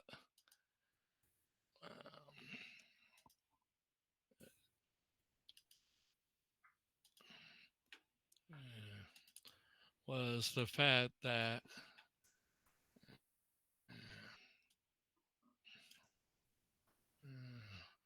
was okay.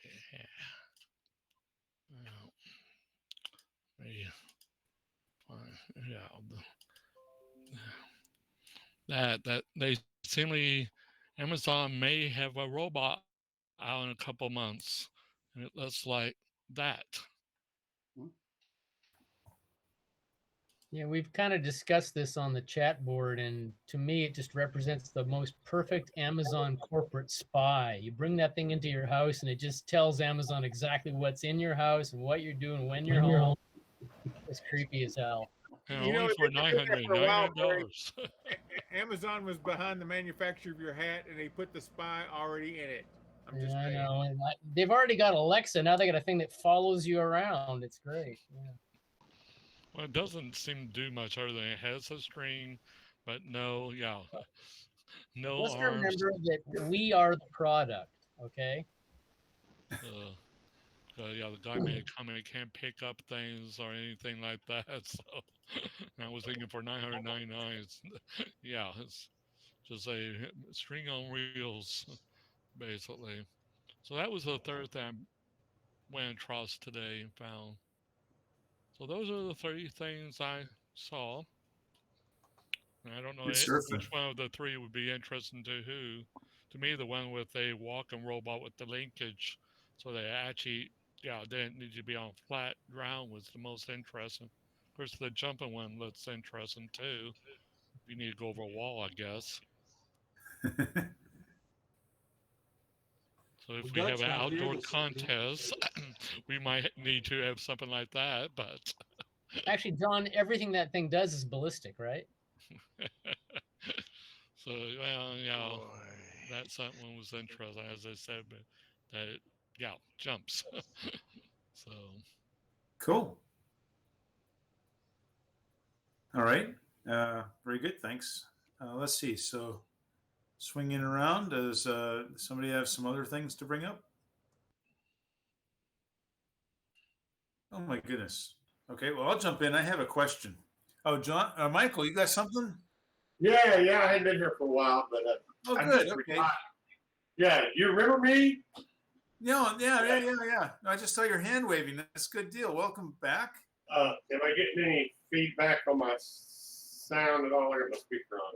You're sounding good. Anyway, I have just retired in July, and I haven't had a lot of time for robots, but I'm back again. And I just built this metal shed. You see behind me, I've been working on it for the last 2 months. And this is my new man cave. So hopefully I'll be building a lot of robots in this thing. This is one of them, you know, them metal sheds you get from Home Depot or whatever. But anyway, it's my new man cave. My old man cave was I have a granddaughter who's living with me, and she's fixing to be getting close to being a teenager, and she needs her own room. So my old man cave, I had to donate to her for a bedroom. So I built this guy. So hopefully I'll be back with you guys on Tuesday nights again. So cool. Anyway, that's all I got. Being how that's metal, is it going to be like an RF shield room so you can keep the Amazon airwaves out of your robots? You know what? Let me show you this. I'm still in the process of fixing the thing up. You see this cable? That's Ethernet coming from my house. All right. Because it won't get Wi-Fi in here. So I'm going to have to, but right now it's running on my backyard. So I'm getting internet in here through just some Ethernet. Eventually I'm going to run it under the ground. But, so it won't, you can't do Wi-Fi in here. If you close the doors are behind me. You open them up, you get Wi-Fi, you close them, and your Wi-Fi is dead. So you got it. All you need is some of the to have some conductive like EMI fingers and shielding. You're pretty close to a shield. My aluminum cone hat helps a lot to keep me from Amazon. Right? So My understanding is that all those cartoons back in the 1930s, like the Tex Avery cartoons, those guys used to get drunk on like gin and stuff like that. Whole bunch of guys in a metal shed on a hot day, and they'd get drunk and then write all the cartoons. So you've got the perfect environment for that. I know it. I'm going to eventually insulate it though, but this is all I got. So this is where Mama put me. I take that a step further, Michael. You know, we award a gold star to anybody who is actually able to turn their robot on and run it during these sessions. And while your shed is not a robot, I think it definitely deserves a gold star. So put one on your forehead. Thank you. Thank you. Absolutely. And, you know, if you do want to harden it down so that no signals get in and out, I just shared one of many sites where you can get all kinds of different gaskets and things that'll just lock it down. Seal it off. Well, okay, so I'm totally almost Amazon free right now. Almost. There you go. Until I get my robot. You get that Amazon filter in your Ethernet cable and you'll be okay. A gold star. That's pretty cool. We're going to have a Metal Shield Man Cave Envy pretty soon here. So, okay, I have a question then. I have a question that I forgot to raise earlier. So, Doug mentioned this a week or two back and it caught my attention enough, and I seem to be in more of a shopping mode than a building mode at the moment. So he found this Kickstarter, depth sensing and AI in a little package. So it looks like it's what the Kinect wanted to be, but never became that way in a way. So in this little package, it's got, I don't know what all it has, but it looks well suited to makers. It's got full up OpenCV, I think, and some AI stuff. Carl, is that the Oak D Lite? It is the Oak D Lite. Yeah, I went and read about that. It actually looks pretty cool. It There's a does. bunch of us that have already signed on to that Kickstarter. I think Kumar and myself, a few others have already signed on to that one. Oh, I have too. So raise your hand. Who has already? Oh man. Okay, so we're gonna have some Oak D Lite sessions once these come in. But maybe then this was the question that I had, because a mail came out this week saying that there's a debate. There's some people who want fixed focus and some people who want autofocus, and it looks like you get separate camera modules. So when you order, you've got to pick one or the other. So my question for the group was, which do you think and why? Well, it's the one thing that is really obvious from that email, which they do send a lot of emails out, but that particular message makes it fairly clear that if you want closer focus than I think 50 centimeters or something like that, you have to go with the autofocus. And if you're running on something that bounces around a lot, I think you use the fixed focus. I can't remember. It's in that email, though. The thing for me, and I'm going with autofocus, is that I want closer focus than that.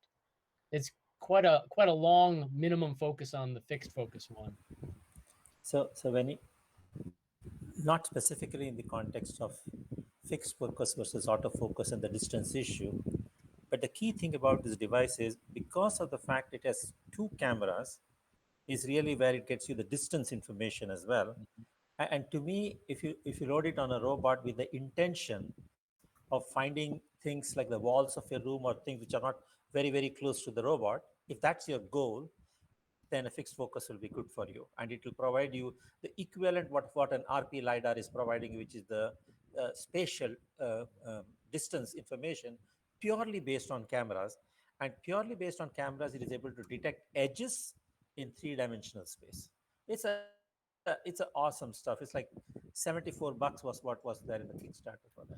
Yeah, and I have to agree that, like, for me, I have absolutely no interest at this point in my life or career in robotics to do ROS or anything like that. I'm focused almost entirely on behavior-based robots, but I'm still going to put one of these on my Mars rover and use it simply as a distance sensor to find doorways and things like that. I think if you can scan across a horizontal line of pixels and get distance at every place, you can find where things are in a room, like where openings are and stuff like that. It's supposed to work pretty well. Didn't that specify that it was an 8x8 matrix? Am I? It's the whole image. I think you think it's, oh, you mean the distance is 8x8? Oh, that would still be pretty good. Yeah, that'd be great. I mean, that's great. I thought I'd read that, but maybe I'm confusing it. I don't think so, David, only in the sense that the images you get back, I think Ray's played with this as well, the images you get back are effectively colorized by distance. And so if you get a color at a pixel, you're getting the distance at that pixel. So I think it's across the whole image that you get distance. Yeah, the 8x8 thing, Dave, is the time of flight sensor from ST Microelectronics. But it doesn't, I don't think it uses that, does it? Isn't this one that uses does it use stereo information, or does it project the kind of reticle on the scene? No, I think it's using stereo cameras for it. He was saying that the 8x8 was a different product. Yes. It wasn't this. Ah. Yeah. Yeah, I'm pretty sure you get a distance on every single pixel on the image. Yeah. Yeah. And I'm not sure I understand the need for a fixed focus version of this. Sometimes you can get interesting information out of focus. Like on a fixed focus, there's a pseudo depth you can get, but this one has active depth sensing, so and it gives you depth frame. So I'm not sure I understand the the benefit of a fixed focus version of it? That's fascinating to me because the majority, 2/3, were wanted the fixed focus. Carl, wasn't the fixed focus the first offering and they've added autofocus, or was the other way around? I don't remember. Unless they're saying the performance is worse on the autofocus version for depth accuracy. Yeah, I could forward this mail around for comments, but I'm just kind of curious because I mean I know what I've seen in a lot of just cameras that I've played with is that sometimes, like, and I think they mentioned this, when you have things that are moving, it can screw up the autofocus. And like if the platform that the camera is on is jiggling, I think it can screw up the autofocus more than the fixed focus.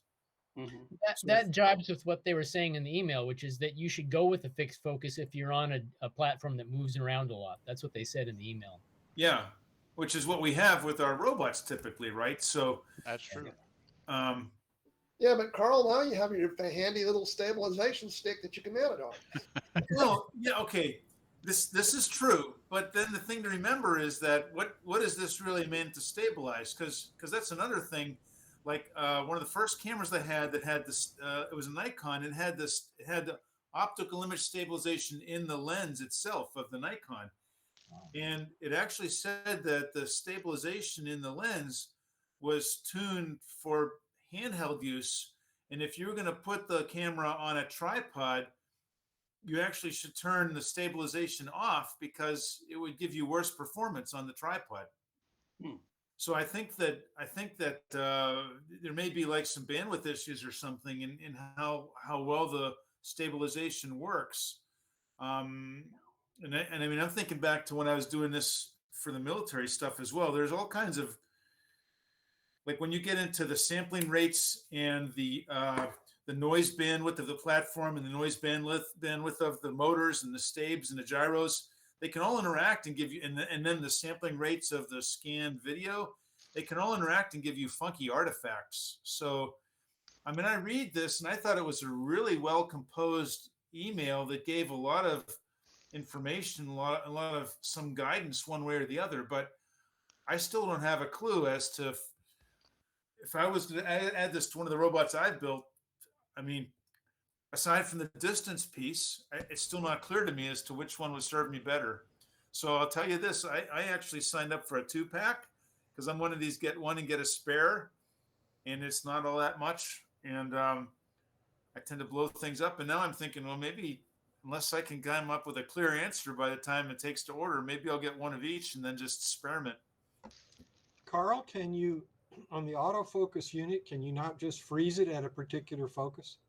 Well, that's maybe a good question to put in the comments. I didn't read that in there. In that case, it would become a fixed focus. And so obviously that would be the preferred unit. But they also talked about some kind of interaction with the global shutter. So I haven't read in on those yet either. Global shutter sounds scary. You definitely want a global shutter. Super fast. Yeah. I mean, can you like can somebody give a quick like the global shutter, what function that provides? Because from what I understand, it kind of gives like an instantaneous sample of the scene so that you don't have, is that right?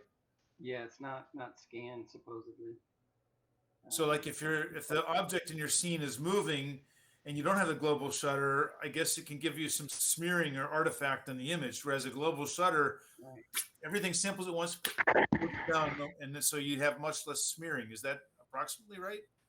That's what I don't know. I don't know that the smearing is necessarily the issue. It's just you're guaranteed to get all of the pixel values with the same instant. Same instant, yeah. Yeah. I think there are two contexts that matter here. Typically One is taking an image sample at a particular instant across all of the pixels to avoid the smearing. The other is synchronization of the two cameras, because there are two cameras here. And I think I've seen the global shutter term used to express both cameras being synchronized, because it's really doing stereo, it's using depth perception using stereo, right? Yes, I guess. Yeah, and that's saying that here too. Then, so like here it says. It's worth noting that the 2x global shutter cameras that make up the stereo pair are already fixed focus. So this option has nothing to do with them. And for just what you said, Paul, the stereo pairs fundamentally need to be fixed focus. Fixed focus is different than global shutter. And we were talking about global shutter. Yeah. The nature of the global shutter makes it so that fixed focus and short focal distance are possible. So with stereo vision, it's a major problem if the cameras don't snap their picture at the exact same instant, because particularly if they drift relative to one another, then you're trying to find the alignment between features in the image that were taken at different times. So your depth gets all out of whack, and it gets hard to find. The alignment gets screwed up. So so what this is saying is that the autofocus versus fixed focus is for the color camera, not the stereo pair. Right. Oh. Yeah, I think they said that it has like the equivalent of a voice coil, like in a speaker, and that's I guess is what's susceptible to vibrations. Are you saying it's got 3 cameras? Yes. Yeah. It's got a color camera as well. So I guess how would this be then? It looks like the stereo pair would be the outer ones, and then the color one would be the center. Yep. I assume. And so the autofocus versus fixed is only pertinent to the color camera. Yeah. So, well, okay. So for our robots, then this is saying that the stereo pair can already measure close to, what did I see here? 8 centimeters. So yeah, the stereo pair can already measure down to 8 centimeters. So you can already get distance, but you might not get an image, color image. They said the minimum focus was like 50 centimeters, I think. So for the color. I guess. Yeah, for color. Huh. So if the only question is usage for distance information, then it doesn't really matter. You could get either one. It's only for the color camera. Right. Yeah.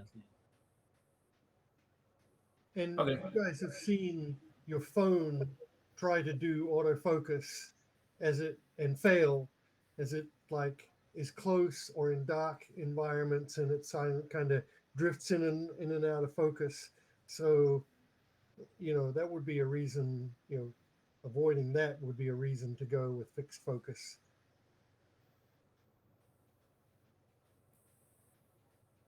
Yeah, that's what I thought. And I mean, just like fixed white balance and such. Sometimes those loops can really screw up what you're trying to measure. Well, I think that, Carl, the thing that you were mentioning is that since we have a particular application, which is robotics, and our robots are bouncing around, it might be less important to have a nice autofocused image than to actually be able to see something at all. Because if the robot's bouncing around too much, the autofocus just won't track, and you'll just get nothing. Yeah. It'll just be constantly shifting in and out. Or blurry, yeah. All right. So I think you talked me into going the other direction, Carl. I was going to go autofocus, but I think I'm going to go fixed focus now. I'm not trying to convince anybody to go one way or the other. I was just wanting to hear the arguments and make sure I was thinking about it, what people had to consider when choosing. No, thank you. That actually clarified it for me. I was starting to get more confused, but then I came back from full confusion back to kind of having an idea what I want now. That's good. So we'll order them, and then we'll get confused again when they come in. Yeah. Excellent. You could say you had an underdamped confusion response there. confusion response is wildly underdamped. Okay. All right. Well, I'm going to shut up then. So what else should we talk about? Has anyone got something to say that we haven't quite touched on just yet? Is Ted still on the call, or did he? I think Ted and Pat had to drop off already. So. Okay. I have a question. And Chris. What's that? I have a question for David. How close are you to having a gold star? Long way away. Oh, damn. Brain surgery, huh? I could push it around on the floor like a children's push car. Okay. I'm looking forward to your gold star, though. I want to see what you're going to do next. Well, I'll tell you, one of the things I was thinking this afternoon when I was looking at these plots was that I'd really like to take this little robot here out and find a really steep ramp. I try, at work, we've got a couple of ramps, but they're like for humans and cars, and they're not really steep. So I was trying to think, where could I find a steep ramp? And it occurred to me that one of those skateboard parks probably has some steep ramps. So I think my gold star is going to be taking it out, and I want to collect some logs running up and down. Actually, they go steep all the way to completely vertical. So yeah. Yeah, do the half pipe, David. Yeah.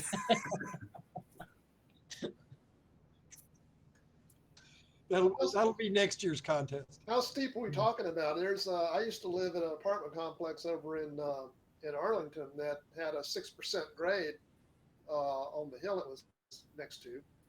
Oh, I'm looking for 40%. Oh, okay. I want it steep enough that if the robot was unpowered, it would roll rapidly down the hill. So I can test and see if this braking is actually doing what I think it's doing.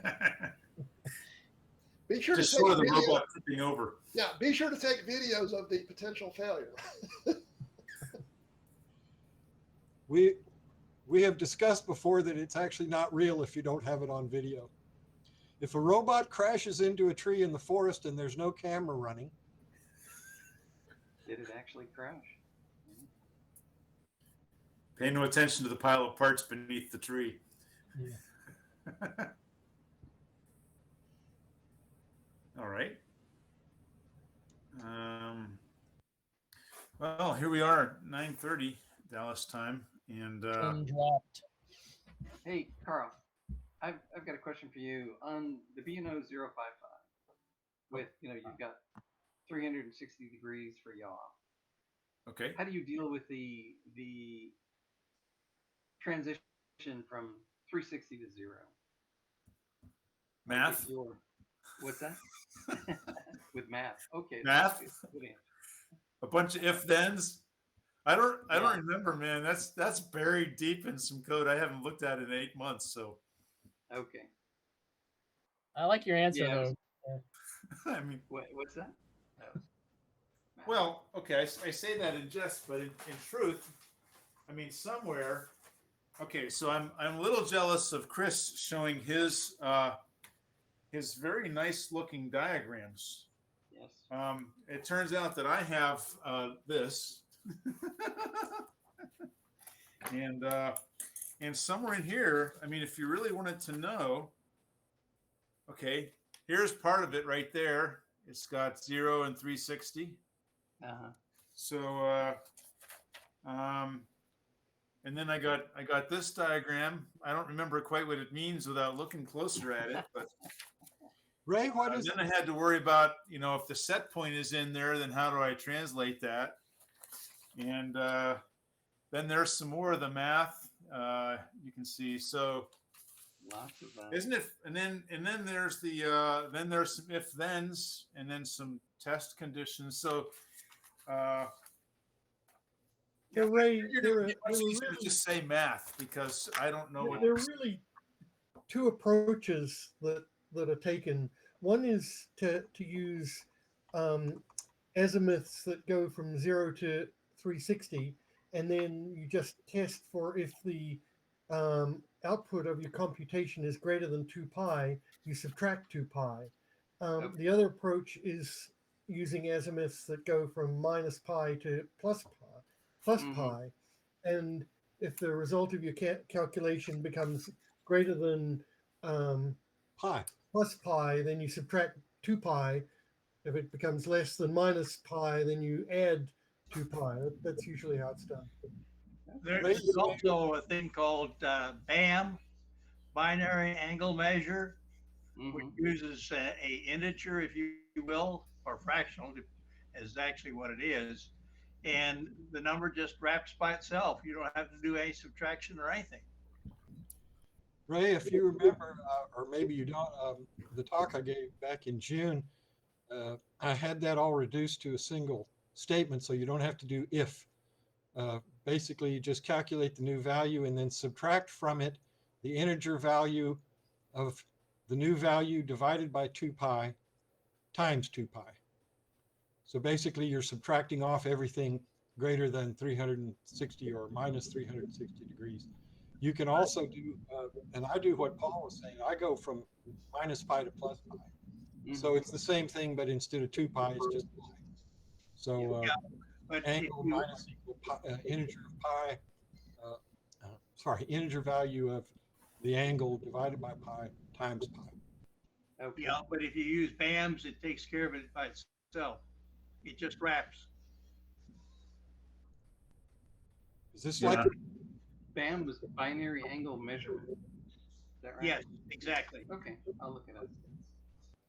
Yeah, it sounds like a nice, elegant way to do things. Okay, despite my wordiness, I think Paul and David, actually what I devolved to is about what you've said. So plus or minus 180. I just wrap it into that range somehow. Yeah. Okay. But it took an awful lot of paper for me to figure that out. So that's what I was trying to avoid, the paper part. I couldn't find that function in PowerPoint anywhere. So well, let me make a confession then. If you do it that way, certain math becomes kind of complicated. Like from any arbitrary position to rotate 45 degrees, you might have to go through 0 or maybe not. Right. So I actually solve that problem by, I keep 2 different headings. And one heading is the one that's clipped to plus and minus 180, plus and minus pi. And the other one is not clipped. It just infinitely gets bigger. And so that's the one I use to do the math if I want to rotate through a certain number of degrees or something like that.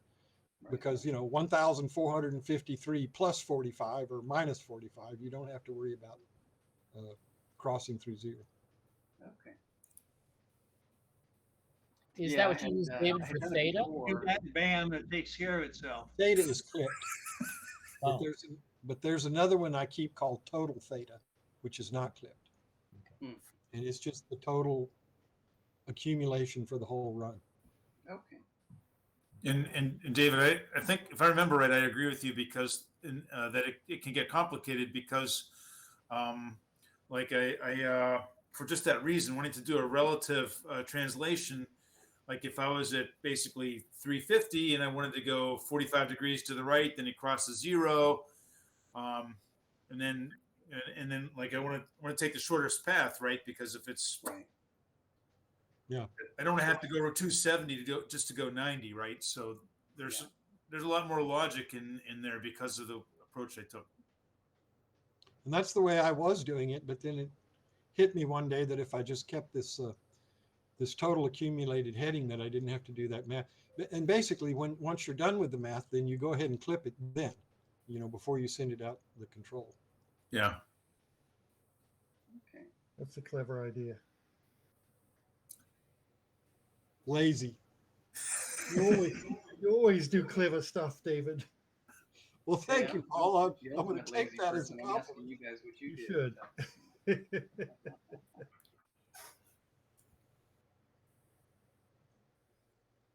All right. Okay, so that's a good discussion. Now, what else do we have? Any more topics for tonight? I don't know about you guys, but with the sun setting earlier, it seems like it's hibernation mode, right? Just going to go crawl into a cave and wake up in the spring. And it's raining here, which, multiplies that. Yeah, it does, right? The pressure change and the soggy atmosphere and the no light.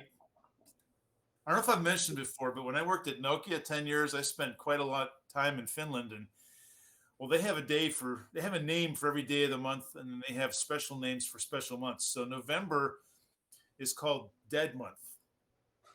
And in Dead Month, it's Dead Month because it's like the darkest month of the year, because like we just passed the equinox, right? So now the days are getting short really, really quickly.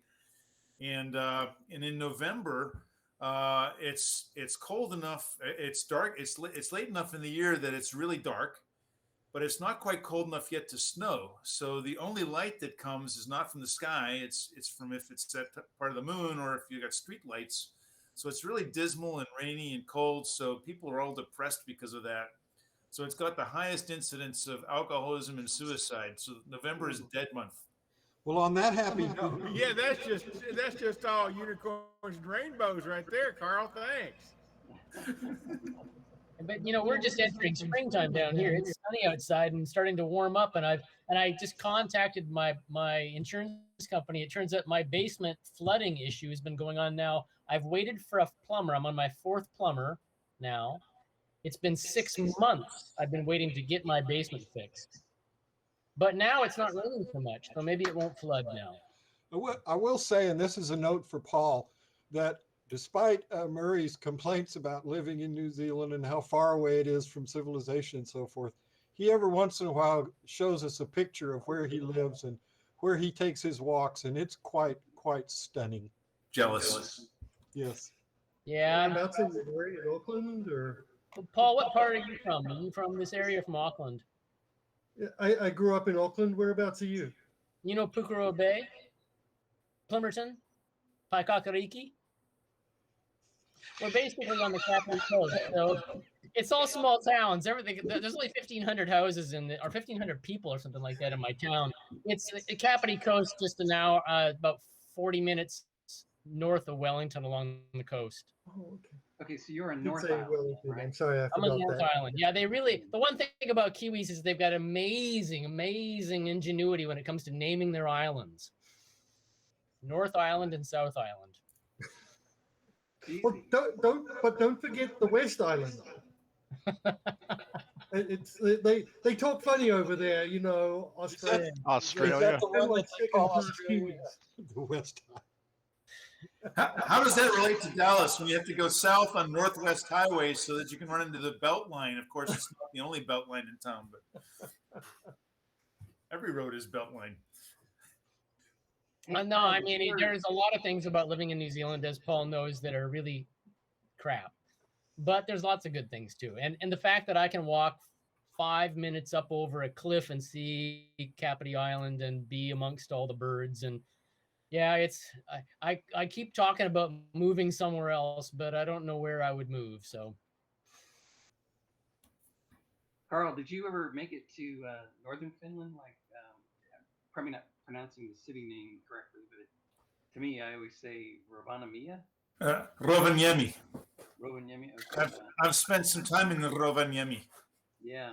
In December, I think that was the time. No, it was actually Halloween of '98. We had work in Oulu, and we were there stuck over the weekend. So I arranged for us to get a van or two, and we drove to Rovaniemi, and didn't really see the Northern Lights. Although I almost got hit by a truck as it was trying to honk and get a reindeer off the road. So it was.